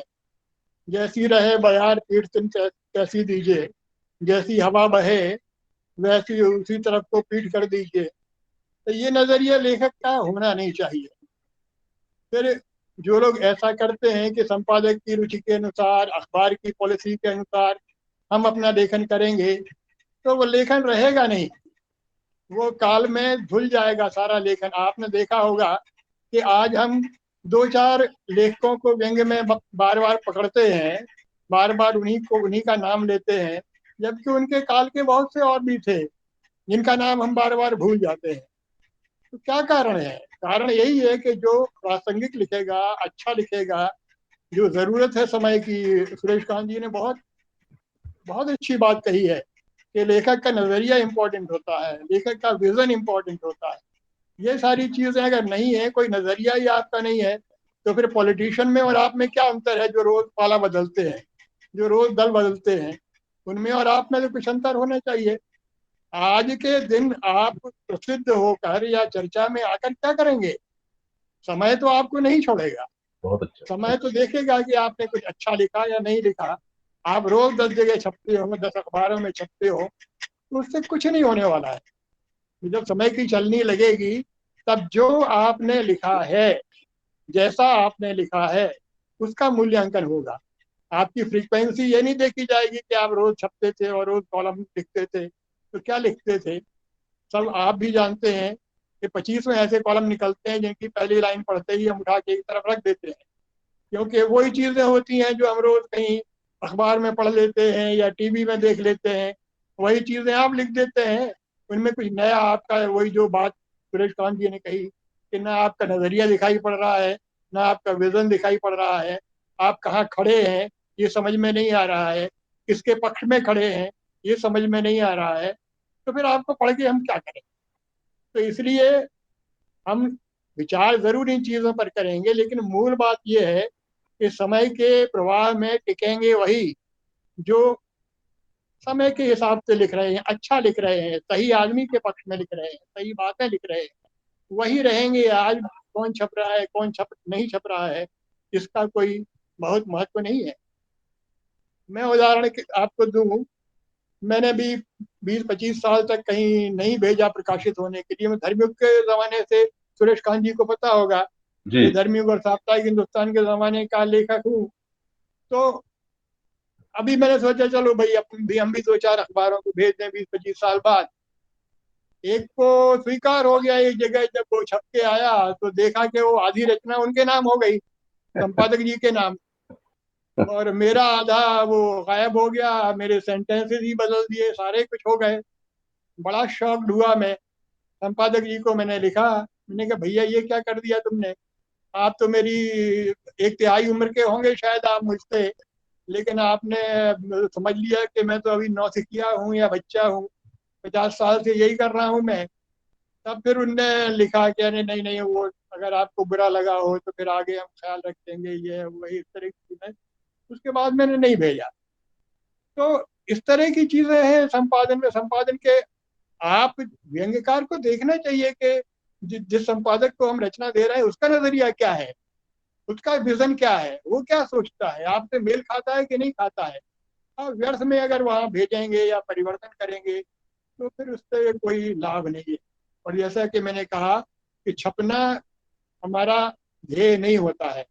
छपने में दोनों चीजें होती हैं सुरेश कांत जी, आप जी जानते हैं जी कि छपना अच्छा भी होता है और बुरा भी होता है। बिल्कुल बिल्कुल अच्छा लिखोगे तो छपना अच्छा है, और बुरा लिखोगे तो आपका बुरा लिखा हुआ सब पाठकों के सामने फैल जाता है। मुझे जैसे कहते हैं कि रायता फैलाना, तो हम्म, आप भी रायता फैला देते हैं तो पाठक की धारणा आपके संबंध में खराब होती है। इसलिए कोई छपना बहुत अच्छी चीज हो ऐसा नहीं मानना चाहिए। तो इसीलिए अच्छा लिखना चाहिए, और अपने कोई नजरिया आपका होना चाहिए। आपने देखा है कि दूसरे देशों में कितने लेखक थे जिन पर जब सत्ता परिवर्तन हुआ तो देश छोड़ के उनको जाना पड़ा, देश निकाला हो गया। सोल्जानिस्टीन का उदाहरण रूस में आपके सामने है, पाकिस्तान के कवियों का, शायरों का उदाहरण आपके सामने है। भैया आप रहिए, डटे रहिए, आपका जो नजरिया है उस पर रहिए आप। सरकार क्या कर रही है, संपादक क्या कर रहे हैं, ये आपका काम थोड़ा ही है। आपका काम क्या है, आप अपना काम कीजिए, आप दूसरों के ऊपर मत जाइए। अगर नहीं आपको रुचता है तो दूसरा काम कीजिए, फिर लिखना छोड़ दीजिए, बिल्कुल है ना। बिल्कुल ये जो ये है, ये प्रकृति ने आपको चुना है। जैसा कि सुरेश कांत जी ने अभी कहा कि आपको चुना गया है व्यंग में, आपने कुछ चुना है वो नहीं है। प्रकृति ने, ईश्वर ने आपको चुना है कि लो भाई लिखो, तुमको हम दृष्टि देते हैं। आपको दृष्टि दी, आपको अभिव्यक्ति दी कि आप लिखिए। तो ये जो है ना कि मैं ये बन जाऊं, मैं प्रसिद्ध हो जाऊं, मैं ऊपर उठ जाऊं, मेरा नाम हो जाए, ये सब व्यर्थ की बातें हैं। जब तक आपसे लिखाएगी प्रकृति तो आप लिखेंगे। अन्यथा बहुत से लोग अपने कलम छोड़कर बैठ गए हैं, पहुंच पहुंच के बैठ गए हैं, आप भी एक दिन बैठ जाएंगे। तो इसलिए प्रकृति को पहले धन्यवाद दीजिए, ईश्वर को धन्यवाद दीजिए तो उसने आपको चुना। और थोड़ा हम्बल होने की कोशिश कीजिए, थोड़ा सा विनम्र होने की कोशिश कीजिए कि मेरा तेरा तुझको अर्पण वाला जो मामला है, मेरा कुछ नहीं है, जो कुछ है हमें दूसरों का दिया हुआ है। इस भावना से आप चलेंगे तो अच्छा लेखन होगा, अच्छा सृजन होगा, और आगे भी कुछ आपका लिखा हुआ टिकेगा। अन्यथा ये रोज रोज की जो बातें हैं इनसे कुछ होने वाला नहीं है। समय के प्रवाह में अच्छे अच्छे बह गए, और हम सोचें कि हम कोई जगह बना लेंगे, कोई बहुत बड़ा स्थान बना लेंगे, तो ये हमारा भ्रम है। जी धन्यवाद भाई, बहुत अच्छी चर्चा। हम सचमुच दिल से मैं कह रहा हूँ कि इतनी अच्छी चर्चा की मैं उम्मीद करके नहीं आया था, इतनी अच्छी चर्चा। और चतुर्वेदी जी का, हमारे राजेंद्र जी वर्मा जी का, और सुरेश कांत जी ने तो बिल्कुल जैसे कि बिल्कुल व्यंग्य के सारे एलिमेंट्स को बिल्कुल ऐसे स्पष्ट कर दिया। अब देखिए ना कि एक आखिर में चलते चलते एक बात कहूंगा कि बहुत जगह व्यंग्य समारोह हो गया है। कहीं यहाँ फीता काटा जा रहा है तो कहीं वहाँ भाषण हो रहा है, बहुत तो अच्छा कहीं विमोचन हो रहा है, तो कहीं पार्टी हो रही है। तो व्यंग्य का काम ये थोड़ा ही है भाई, व्यंग्य तो शिकायत है, आक्रोश है ना, किसी के पक्ष में खड़ा होना है। अब ये उत्सव और समारोह की चीज व्यंग्य नहीं होती, कभी कभी हो सकता है, लेकिन हमारे पूर्व के लेखकों को का उनका जीवन आप देखिए। मैं तो परसाई जी के बहुत नजदीक, उनके नजदीक मतलब जगह के नजदीक, जी उनके कद के नजदीक तो मैं क्या जाऊंगा, लेकिन जगह के हिसाब से, भौगोलिक दृष्टि से मैं उनके बहुत नजदीक था, कभी भी जाके उनके घर में बैठ जाता था। तो उनके जीवन में मैंने देखा है कि ये समारोह वगैरह से तो कभी उन्होंने पसंद किया नहीं, है ना। कोई माइक वगैरह लेकर रिकॉर्ड करने आ जाए तो उसको दूर दूर भगाते थे, वो समारोहों से दूर रहते थे। लेकिन कई जगह देखते हैं कि समारोह, फीता काटना, ये करना, वो करना, और एक बड़ा, मुझे कम से कम मुझे तो अच्छा नहीं लगता है। जो लेखक हैं, व्यंग्यकार हैं, जब हम गलत चीजों का विरोध करते हैं तो उसकी भी एक सीमा होनी चाहिए इन सब समारोहों और उत्सवों की। तो यही बातें मुझे कहनी है। बहुत सफल मैं आज की गोष्ठी को मानता हूँ, और इसके लिए जो इन लोगों ने भाग लिया, वक्ता जो हमारे रहे, और इसके अलावा हमारे सैनी जी और तिवारी जी, सभी आज के चर्चा के लिए बहुत धन्यवाद के पात्र। धन्यवाद। धन्यवाद रिहार जी। और सबसे महत्वपूर्ण संकेत या संदेश आपने दिया। लेखक का नजरिया होता है, आप चर्चा में रह के क्या करोगे, समय आपको छोड़ देगा। तो ये बहुत चिंता की बात है और सोचने वाली बात, विचार करने वाली बात है। और इसके साथ कई चीजें आपने कही कि व्यंग्य समारोह है, हम समारोह हो गया है, व्यंग्य शिकायत या आक्रोश है, समारोह नहीं। ऐसी महत्वपूर्ण बात है, और जो यही चिंता बहुत ज्यादा महत्वपूर्ण है कि हम जो गलतियां हैं, छोटी हुई बात है, उसको हम पॉइंट करें, उन बिंदुओं पे हम अपनी उंगली रख दें कि आप गलत जा रहे हो। और ये छोटे छोटे विमर्श निश्चित ही कि बहुत आगे तक जाते हैं। इसकी जो धमक है, छोटी सी डुगडुगी की भी धमक अपनी सीमा को पार कर सकती है और करती है और होता। और मैं इस वक्त हमारे जो विमर्श हो रहे हैं उस पर मैंने महसूस किया कि जिन चीजों को हमने उठाया है वहां कहीं ना कहीं थोड़ा सा अवरोध हुआ है, लोग उठाने में संकोच करने लगे, ये तो बंद कर दिया। यह हमारी उपलब्धि है। और मैं तुम्हारी कुछ कहना चाह रहे हैं आप? मैं सवाल जवाब के पहले मधु आचार्य जी से कहूंगा कि बहुत संक्षिप्त में अपनी बात कहें। मधु आचार्य जी, फिर इसके बाद सवाल जवाब, फिर इसके बाद जी सर, बहुत बहुत नमस्कार सभी अग्रज मित्रों को। बहुत सार्थक और अच्छी बात अतुल जी से शुरू होकर कुंदन सिंह जी तक पहुंची। मोटा मोटा अंतर जो समझ में आता है, हम इस विषय को केवल अखबार में छपने वाले व्यंग्य तक सीमित करके रह गए हैं। दरअसल ये अखबार में छपने की जो चाह पिछले कुछ सालों में पैदा हुई है, उसमें दरअसल व्यंग्यकार बनने की चाह नहीं है, व्यंग्यकार दिखने की चाह है। ये दिखने की चाह के पीछे उन्होंने मेरे ख्याल से न केवल व्यंग्य को पीछे छोड़ा है, व्यंग्य के सौंदर्य को पीछे छोड़ा है, और सबसे बड़ी बात दुखद ये है कि कथ्य को भी पीछे छोड़ दिया है। चूंकि मुझे 17 साल से अधिक एक अखबार के, दैनिक अखबार के संपादन का मौका मिला है, तो मैं एक हर सप्ताह आधा पेज साहित्य का भी मेरे अखबार में, केवल राष्ट्रीय अखबार लेकिन केवल बीकानेर में मैं उसे निकालता था आधा पेज साहित्य का। अनप्रिडिक्टेबल पेज था वो आधा मालिक की नजर में, क्योंकि उससे एक पैसे की भी आय नहीं हुआ करती थी और महीने के 10-12 हजार रुपए खर्च ही हुआ करते थे, लेकिन उसमें व्यंग्य को पूरा एक स्पेस मिलता था। तो दरअसल धीरे धीरे अखबारों की अपनी मानसिकताएं बदली, क्योंकि आपने सुना होगा, मुझे ये कहने में संकोच नहीं है, अब तो बिल्कुल भी नहीं है क्योंकि सेवानिवृत्त हो गया, कि हमारे मालिक या दूसरे अखबारों के मालिक ये नहीं कहते थे अब कि हमें अखबार आज लखनऊ से लोकार्पण करना है। वो कहते थे अब हमें लखनऊ से आज अखबार लॉन्च करना है। तो वो अखबार को पाठक नहीं चाहते थे, ग्राहक चाहते थे। और जब अखबार प्रोडक्ट हो गया, लॉन्च होने लग गया, तो उसे ग्राहक की जरूरत होगी, पाठक की जरूरत ही नहीं है। तो इन अखबारों में जो व्यंग छपते हैं वो निश्चित रूप से ग्राहकों के लिए छपते हैं। और मेरा ऑब्जर्वेशन है, कोई बुरा न माने, बड़े बड़े लोग लिख रहे हैं अखबारों में जिनका मैं सम्मान भी करता हूं, लेकिन अखबार में छपे उनके व्यंग मुझे यूं लगता है कि न्यूज के व्यूज हैं, केवल वो केवल व्यूज देते हैं। जो एक न्यूज अखबार में पिछले सप्ताह में कहीं छप गई, उसका व्यूज है, तो उसमें सौंदर्य तलाशने का अगर आप बैठेंगे तो शायद हम अपने व्यंग लिखने की छोटी मोटी समझ को भी भूल जाएंगे। हम समझ ही नहीं पाएंगे कि ये व्यंग है या नहीं। दरअसल अखबार को कम से कम इस बात का श्रेय हमको जरूर देना चाहिए कि वो अब भी चाहता है कि व्यंग नाम की कोई चीज, कोई मैटर एक छोटे से स्पेस में मेरे अखबार में छपे। हमें उसकी चाह का दोहन करना चाहिए। वो दोहन इस तरह से हो सकता है जैसा चतुर्वेदी जी ने और सुरेश जी ने कहा कि छोटे में बड़ा कौशल दिखाया भी जा सकता है, लेकिन ये तभी दिखाया जाएगा जब हमारी नजर में कथ्य पहले होगा, हमारी नजर, हमारी दृष्टि पहले होगी, और हमारे पास भाषा, शिल्प और व्यंजना तो हो, तभी हम ले जाएंगे। नहीं तो छपने भर को आप रोज देखते हैं, मैं सोशल मीडिया पे देखता हूं, कम से कम रोज मेरी नजर के सामने 7 व्यंग नजर आते हैं, बड़े बड़े व्यंगकारों के। फला उस टाइम्स में छपा, फला उस टाइम्स में छपा, लेकिन वो सारे तात्कालिक व्यंग होते हैं।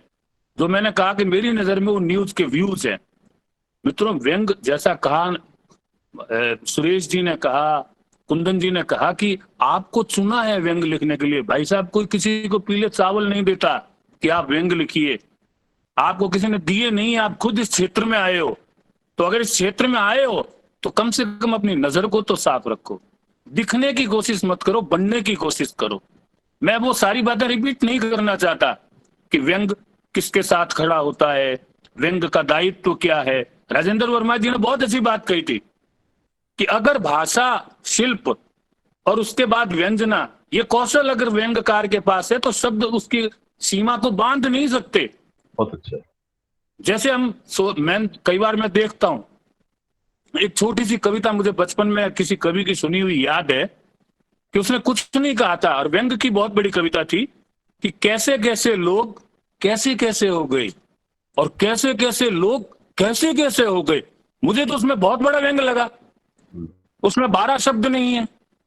इसलिए व्यंगकार को उस चतुराई को भी पकड़ना पड़ेगा। अगर वो सच में व्यंगकार है, व्यंगकार बनना चाहता है, व्यंग विधा की सेवा करना चाहता है, तो शायद अपने आप उसमें सौंदर्य भी आएगा, कम शब्दों में भी सब कुछ निखर जाएगा, और वो जिसकी पैरवी में खड़ा होना चाहता है खड़ा हो जाएगा। हाल फिलहाल में इतना ही निवेदन कर सकता हूं कि मैंने चारों वक्ताओं को सुना और मुझे कुछ न कुछ नया जानने को मिला, इसलिए मैं चारों का आभार, और रमेश सैनी जी और रमेश तिवारी जी का बहुत बहुत आभार। मित्रों, व्यंग को कृपया करके इन छपने वाले छपास रोगियों से जरूर बचाइएगा। बहुत बहुत धन्यवाद। धन्यवाद मधु जी। आज के व्यंग पे एक महत्वपूर्ण टिप्पणी के न्यूज के व्यूज हैं, और छोटे से बड़े का कौशल आना चाहिए। कौशल, छोटे में बड़ा का कौशल बनाना आना चाहिए, महत्वपूर्ण बात है। अब मैं कुछ समय ज्यादा बढ़ रहा है, मैं आज के भुवनेश्वर जी से आग्रह करता हूं कि वो संक्षिप्त में अपनी बात रखें। श्री भुवनेश्वर जी।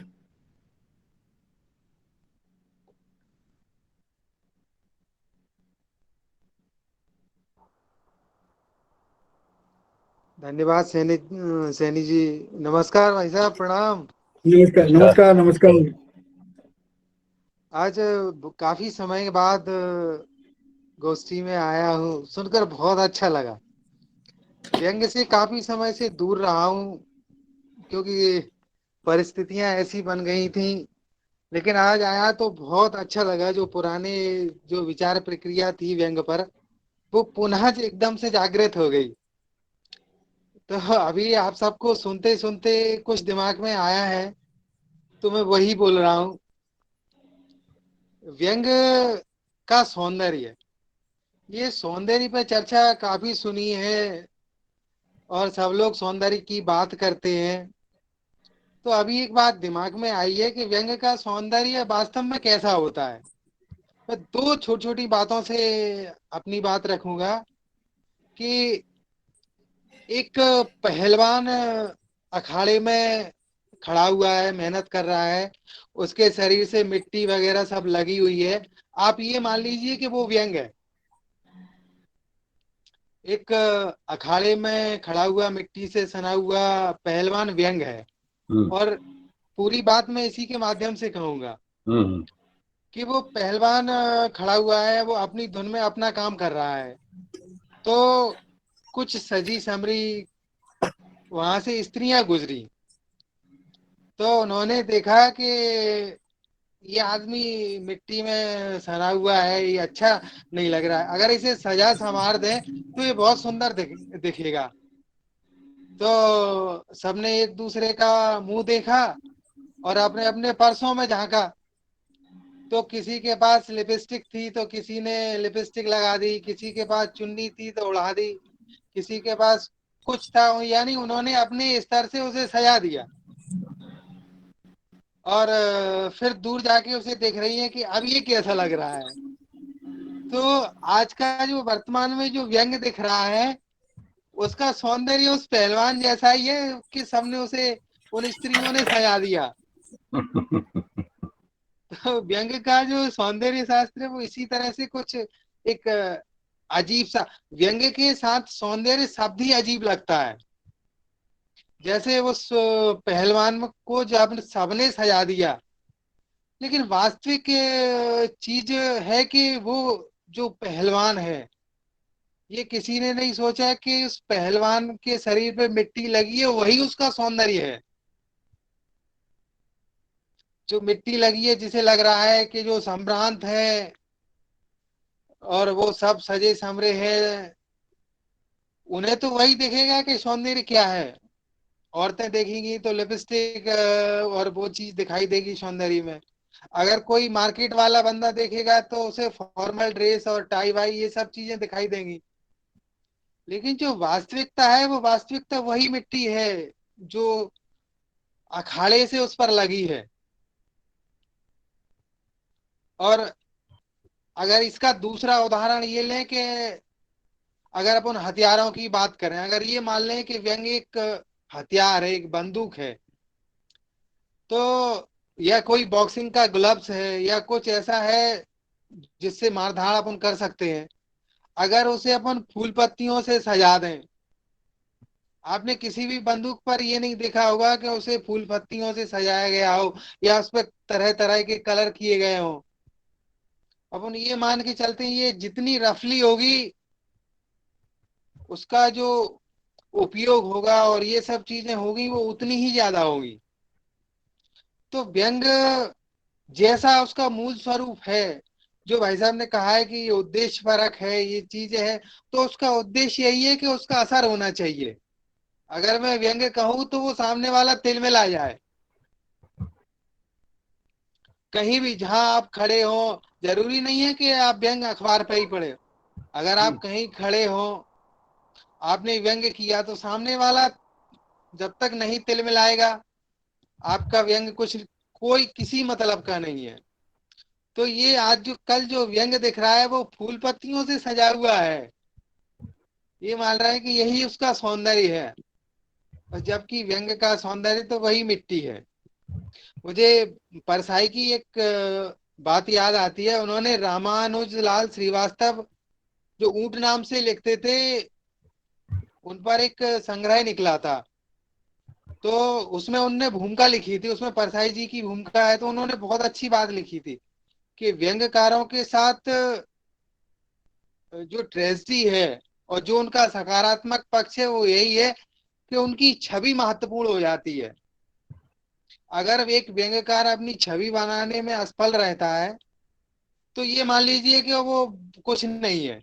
बहुत उन्होंने बहुत स्टीफन, धन्यवाद, बहुत बहुत धन्यवाद जी सनी जी। हाँ, अब मैं अपनी बात समाप्त करता हूँ। नमस्कार।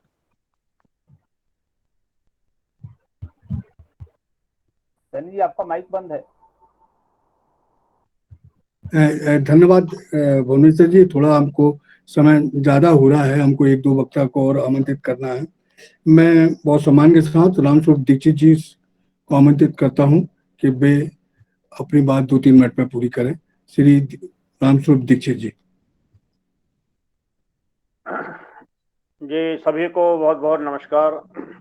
आदरणीय सैनी जी, तिवारी जी और आज के हमारे जो प्रमुख वक्ता रहे सभी को प्रणाम।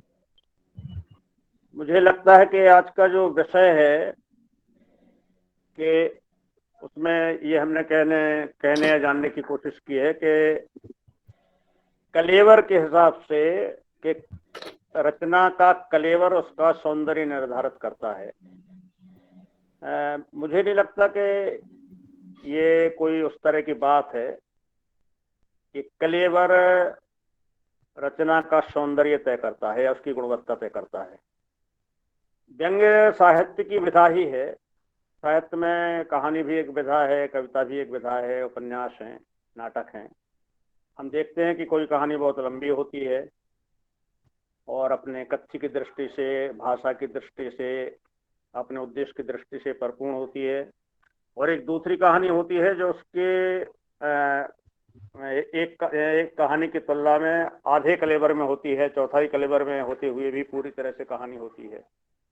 कविताएं भी हम देखते हैं कि मुक्तिबोध की बहुत लंबी कविताएं भी हैं, बहुत प्रभावशाली हैं, और दूसरी तरफ बहुत छोटी कविताएं भी हैं, वो भी अपना उतना ही गहरा प्रभाव छोड़ती हैं। तो जहां तक किसी विधा की रचना के सौंदर्य की बात है तो हम उसके कलेवर से तय नहीं कर सकते हैं। अगर हम व्यंग्य को लें तो व्यंग्य में जिस तरह से अभी बहुत सारी बातें हुई वो कुछ इतर तरह की बातें हुई। जो मूल विषय है कि क्या कलेवर सौंदर्य को प्रभावित करता है, और जैसा कि भी भुवनेश्वर जी ने कहा कि व्यंग्य में सौंदर्य की बात ही नहीं होनी चाहिए। जब हम व्यंग्य को साहित्यिक विधा के रूप में मानकर चलेंगे तो हर विधा का एक सौंदर्य भी होता है। व्यंग्य का सौंदर्य क्या है उसके बारे में डॉक्टर सुरेशकांत जी ने, सभी ने बहुत सारी चीजें बताई हैं और पहले से भी लोगों को पता है।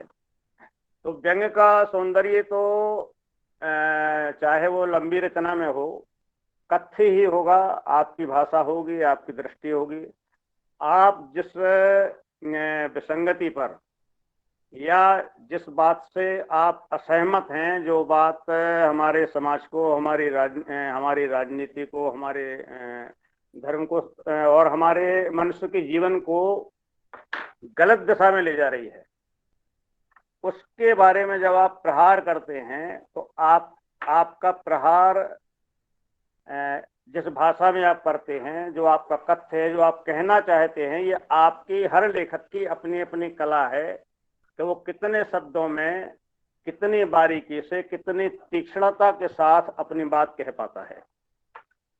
अब आजकल ही देखें तो एक व्यंग्यकार हैं, बहुत लंबे व्यंग्य लिखते हैं। तो क्या आप ये मानेंगे कि आज उनके लंबे व्यंग्यों में ही सौंदर्य है? और जो कई बार बहुत पैने व्यंग्य जो लघु कलेवर में होते हैं, बहुत पैने व्यंग्य होते हैं, उनको हम क्या मान सकते हैं कि उनमें सौंदर्य नहीं है? तो शायद कलेवर से ही निर्धारित नहीं होना चाहिए। हर रचना अपने आप में संपूर्ण होती है और ये लेखक का दृष्टिकोण होता है कि उसे अपनी बात कहने के लिए कितनी स्पेस चाहिए, ये लेखक ही तय करेगा, उसका कथ्य तय करेगा। और व्यंग्य में तो भाषा और उसकी जो वक्रता, वाग विदग्धता और उसकी जो मारकता है, वही उसका सौंदर्य है। अब इस सौंदर्य को हम बहुत कम शब्दों में भी बखूबी पैदा कर सकते हैं और हम 2-2.5-3 हजार शब्दों में भी बिल्कुल भी सौंदर्य नहीं ला सकते हैं। तो मेरा व्यक्तिगत विचार ये है कि पहली बात तो ये कि हम जो व्यंग्य है, व्यंग्य को ही व्यंग्य माने। आज देखा जा रहा है कि जो व्यंग्य नहीं है उस पर हम चर्चाएं ज्यादा कर रहे हैं, क्योंकि इस बीच में बहुत अच्छा भी लिखा जा रहा है खराब के बीच में। और हमेशा ये रहा है, हर युग में ये रहा है कि अच्छा लेखन कम ही होता रहा है, हर विधा में है ये। आज अच्छी कहानियां उतनी ही कम हैं जितने अच्छे व्यंग्य हैं। आज अच्छी कविताएं भी उतनी ही कम हैं जितने व्यंग्य हैं। तो ये बहुत ज्यादा चिंता की बात नहीं है। चिंता की बात केवल ये है कि हम उन रचनाओं को तवज्जो देने की कोशिश करें, बजाय उनके ना कलेवर को देखते हुए, ना ये देखते हुए कि ये कॉलम में छपी है या ये पत्रिका में छपी है, इसका आकार क्या है। हम बस ये देखें कि अगर किसी लेखक के पास उसकी समुचित व्यंग्य दृष्टि है, समुचित भाषा है, प्रहार करने के लिए उसके पास निश्चित बिंदु है। सबसे बड़ी बात यह कि लेखक का जो दृष्टिकोण है उसका शत्रु उसके सामने स्पष्ट होना चाहिए। अगर आप कुछ लोग जो है जैसे कहा गया कि सरकार समर्थक व्यंग्य, मेरी समझ से बिल्कुल ही बाहर की बात है कि किसी के समर्थन में व्यंग्य कैसे लिखा जा सकता है। जो सरकार के समर्थन में है, सत्ता के समर्थन में है, उसको व्यंग्य आप कैसे कह सकते हैं। और दूसरी बात, सरकार एक टूल्स है केवल व्यवस्था का। व्यवस्था हमारा जो लेखन है वो व्यवस्था विरोधी होना चाहिए, और व्यवस्था के अंतर्गत तमाम सारी सत्ताएं आती हैं जो परिवार से लेकर के धर्म और राजनीति तक फैली हुई हैं। साहित्य में भी साहित्य की भी एक सत्ता है, वहां भी तरह तरह की विसंगतियां हैं। और जब कोई व्यक्ति एक तरह से अपने आप में ऐसी सत्ता ग्रहण कर लेता है कि वह दूसरे लोगों को प्रभावित करने लगता है, तब वह हमारे व्यंग्य का केंद्र बन जाता है। तो मैं समझता हूं कि हम इसी दृष्टि से बात करें कि हमारे रचना में सौंदर्य होना चाहिए, ना कि उसके कलेवर में। धन्यवाद। धन्यवाद दीक्षित जी। आपने 2-3 बिंदुओं पर महत्वपूर्ण संकेत दिए कि रचना में मारकता, प्रहारकता ही उसका सौंदर्य है, क्लेवर में उसका सौंदर्य नहीं है। दृष्टि और प्रहार करने के लिए लेखक के पास एक निश्चित बिंदु होना चाहिए, निश्चित दृष्टि होनी चाहिए, नजरिया होना चाहिए। इन सब पर आपने अपने विचार रखे। अब मैं शरद उपाध्याय जी से आग्रह करता हूं कि वो भी आग्रह है कि अपनी बात को संक्षिप्त में 2-3 मिनट में रखें। श्री शरद उपाध्याय जी।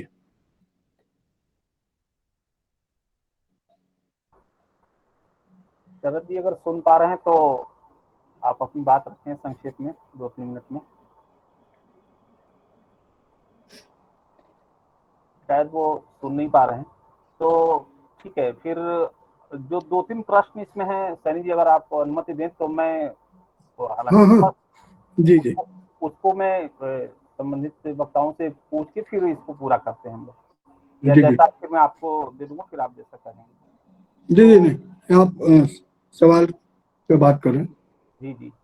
इसमें मैं जो देख पा रहा हूँ, प्रश्न मतलब प्रश्न बनाने की कोशिश तो है, लेकिन जैसे एक प्रश्न प्रभात गोस्वामी जी का है कि कम शब्दों की बात जो हो रही है, तो अगर कविता में कम शब्दों में बड़ी बात हो सकती है, कम शब्दों में हम बात कर सकते हैं, या कम शब्दों में काव्य सौंदर्य उभर सकता है, तो व्यंग्य में क्यों नहीं। अगर इसी प्रश्न पर अगर हम लोग बात करें तो सुरेश कांत से मैं निवेदन करूंगा कि इस पर वो अपनी बात करें। जी तिवारी जी धन्यवाद। मैं तो मानता हूं इस बात को कि अब कम शब्दों में अपनी बात कही जा सकती है और बखूबी कही जा सकती है, तो मेरा तो इससे कोई विरोध ही नहीं है। देखिए मैं फिर कहता हूं कि कोई रचना जो है, कोई व्यंग्य रचना छोटी या बड़ी नहीं होती है। हम अगर सधे हुए हैं, अब यही समझ लीजिए आप कि ये इस तरह समझा जा सकता है कि अगर हम कम शब्दों में कोई कमाल नहीं पैदा कर सकते तो ज्यादा शब्दों में क्या कर पाएंगे। और जो कम शब्द ज्यादा शब्दों में कर सकता है वो कम शब्दों में भी कर सकता है। हर हर मंच की अपनी अपेक्षा होती है, उसका उतना स्पेस होता है और उतना उसकी मांग होती है। अगर हम उसमें कुछ कर सकते हैं तो हमें करना चाहिए, नहीं तो हमें नहीं मतलब क्षमा मांग लेनी चाहिए। लेकिन मैं ये मानता हूं कि कम शब्दों में भी अपनी बात कही जा सकती है। जी धन्यवाद सर। जी सुरदीप कुशवाहा जी ने 2 प्रश्न लिखे हैं, लेकिन वो प्रश्न जैसा कुछ बन नहीं पा रहा है। फिर भी मैं पढ़ देता हूँ और कोई भी, जैसे राजेंद्र वर्मा सर से मैं एक प्रश्न रख देता हूँ। सुरदीप कुशवाहा जी ने लिखा है कि आज तो जीवित व्यक्ति भी जीवित है, व्यावहारिक रूप से यह संदेह है, क्या अंतरात्मा मानवीय मूल्यों से अति दूर है? अब इसमें प्रश्न जैसी कोई चीज मुझे समझ में नहीं आ रही है। तो अब दिक्कत क्या है कि अब कुछ लोग लिख तो देते हैं, अब अगर हम उनको ना शामिल करें तो उनको लगता है कि मतलब हमारा प्रश्न नहीं रखा गया। नहीं, राजेंद्र जी को जवाब देने दीजिए इस पर। जी जी जी, वर्मा सर।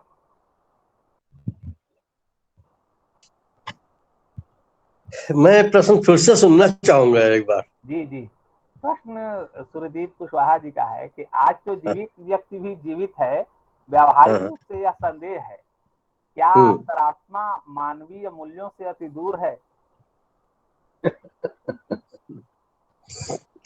देखिए, कुल मिला के इनका जो प्रश्न है वो ये है कि व्यंगकार अगर लिख रहा है या कुछ कर रहा है, या लेखक विशेष रूप से, तो वो क्या अपनी आत्मा की आवाज सुन के काम कर रहा है? मुझे जो लगा, तो ये बात तो सही है कि जैसा आप सोचेंगे वैसा आपके विचार में आएगा, वैसा ही आपके लेखन में आएगा। तो एक ईमानदार व्यक्तित्व और एक आत्मसम्मानी व्यक्तित्व ही जो है एक अच्छा लेखक हो सकता है। तो इस लिहाज से तो आप जमीर की अगर बात करते हैं तो आप में जमीर नहीं है, तो आप लिख कर क्या समाज को कौन सी दिशा देंगे? ठीक बात जी, धन्यवाद सर। एक सुरदीप कुशवाहा जी का एक और प्रश्न है। मैं अतुल जी के पास चलता हूं और अतुल चतुर्वेदी जी अगर इस पर कुछ रोशनी डालें। सुरदीप कुशवाहा जी का प्रश्न है कि शब्दों के बंधन के फेरे लेना आज अखबारी व्यंग के लिए योग्यता है, ऐसा आज के ज्यादातर व्यंगकार को जरूरी क्यों लगता है? नहीं, मेरा तो देखिए हमेशा मानना रहा है कि मैंने अपने उद्बोधन में कहा भी था कि दोनों विधाएं पैरेलल है, और मैं बल्कि विधा नहीं कहता, उस विधा की ही अंतरधारा मानता हूँ। और मैं स्वयं भी काफी अखबारों में कॉलम लिखता रहा हूँ लंबे समय तक, तो मैं ये नहीं मानता कि कम शब्दों में नहीं हो सकता। दोहा भी छंद है और छप्पे भी छंद है, तो किसी की लघुता के आधार पर हम उसको खारिज तो नहीं कर सकते किसी भी हालत में। और ये अलग बात है कि जो अखबारी व्यंग है उसमें कुछ सीमाएं अवश्य हैं, कुछ बंधन अवश्य हैं, लेकिन जो कला निष्णात होता है वो कम शब्दों में भी, जैसा कि आदरणीय सुरेश कांत जी कह भी रहे थे, वो उसमें भी कमाल पैदा कर सकता है। ऐसी कोई बाध्यकारी बात तो उसमें है नहीं। और रही बात हास्य की, तो हास्य के विषय में तो फिर पूरा विषय ही अलग हो जाएगा अगर अपन उस पर चर्चा करने बैठ जाएंगे। अभी समकालीन में हास्य और व्यंग पे सुरेश कांत जी ने बहुत अच्छी एक अपना टिप्पणी लंबी लिखी भी थी, और उस पर मैंने भी अपने विचार रखे थे। हास्य तो किस तरीके से व्यंग में आता है और व्यंग को क्या उसके प्रभाव होते हैं, कुछ सकारात्मक कुछ नकारात्मक दोनों, वो एक अलग ही चर्चा का विषय हो जाएगा। जी, बहुत बहुत धन्यवाद। मेरे हिसाब से वे जो 3 प्रश्न मुझे इसमें दिखे चैट बॉक्स में, तो तीनों पर हम लोगों ने आप लोगों की राय सुनी। सैनी जी, आपके पास दोबारा वापस चलते हैं, आप फिर आगे। धन्यवाद मित्रों, धन्यवाद तिवारी जी कि जो प्रश्न हमारे पास आए थे और उन पर एक सटीक और एक मूल्यवान उत्तर मिले। एक आज के जो विमर्श हुआ, और विमर्श में हमारे साथी सुरेश कांत जी, राजेंद्र वर्मा जी, अतुल चतुर्वेदी जी, और उनके साथ में कुंदन सिंह परिहार, भुवनेश्वर, रामस्वरूप दीक्षित जी, और शरद जी से हमने आग्रह किया, मधु आचार्य जी ने अपनी बात रखी। और पूरा अगर विमर्श को अगर मूल्यांकन होगा आज के, तो कई चीजें बाहर आकर एक महत्वपूर्ण जिसको हम मील का पत्थर कह सकते हैं, बहुत सी बातें होंगी। एक सबसे महत्वपूर्ण बात यह है कि रचना छोटी बड़ी नहीं, उसमें जो कहने वाली बात है वो है मटम। अच्छा, अब कई लोग सौंदर्य का अर्थ अलग रख लेते हैं। सौंदर्य का अर्थ वो सुंदरता नहीं है जो हम महिलाओं को सामने रख के सौंदर्य की बात करते हैं। साहित्य का सौंदर्य अलग होता है। साहित्य की सौंदर्य उसकी गुणात्मकता में रहता है, उसके जो तत्व हैं उस पर बनता है। यह है तो वह बात इन चारों वक्ताओं से और जो हमारे वक्ता थे उनसे हमारे पास आई हैं कि सिर्फ सौंदर्य नहीं है, एक अलग टाइप का सौंदर्य साहित्य का, और व्यंग्य का भी अलग सौंदर्य है। इसी के साथ आज हम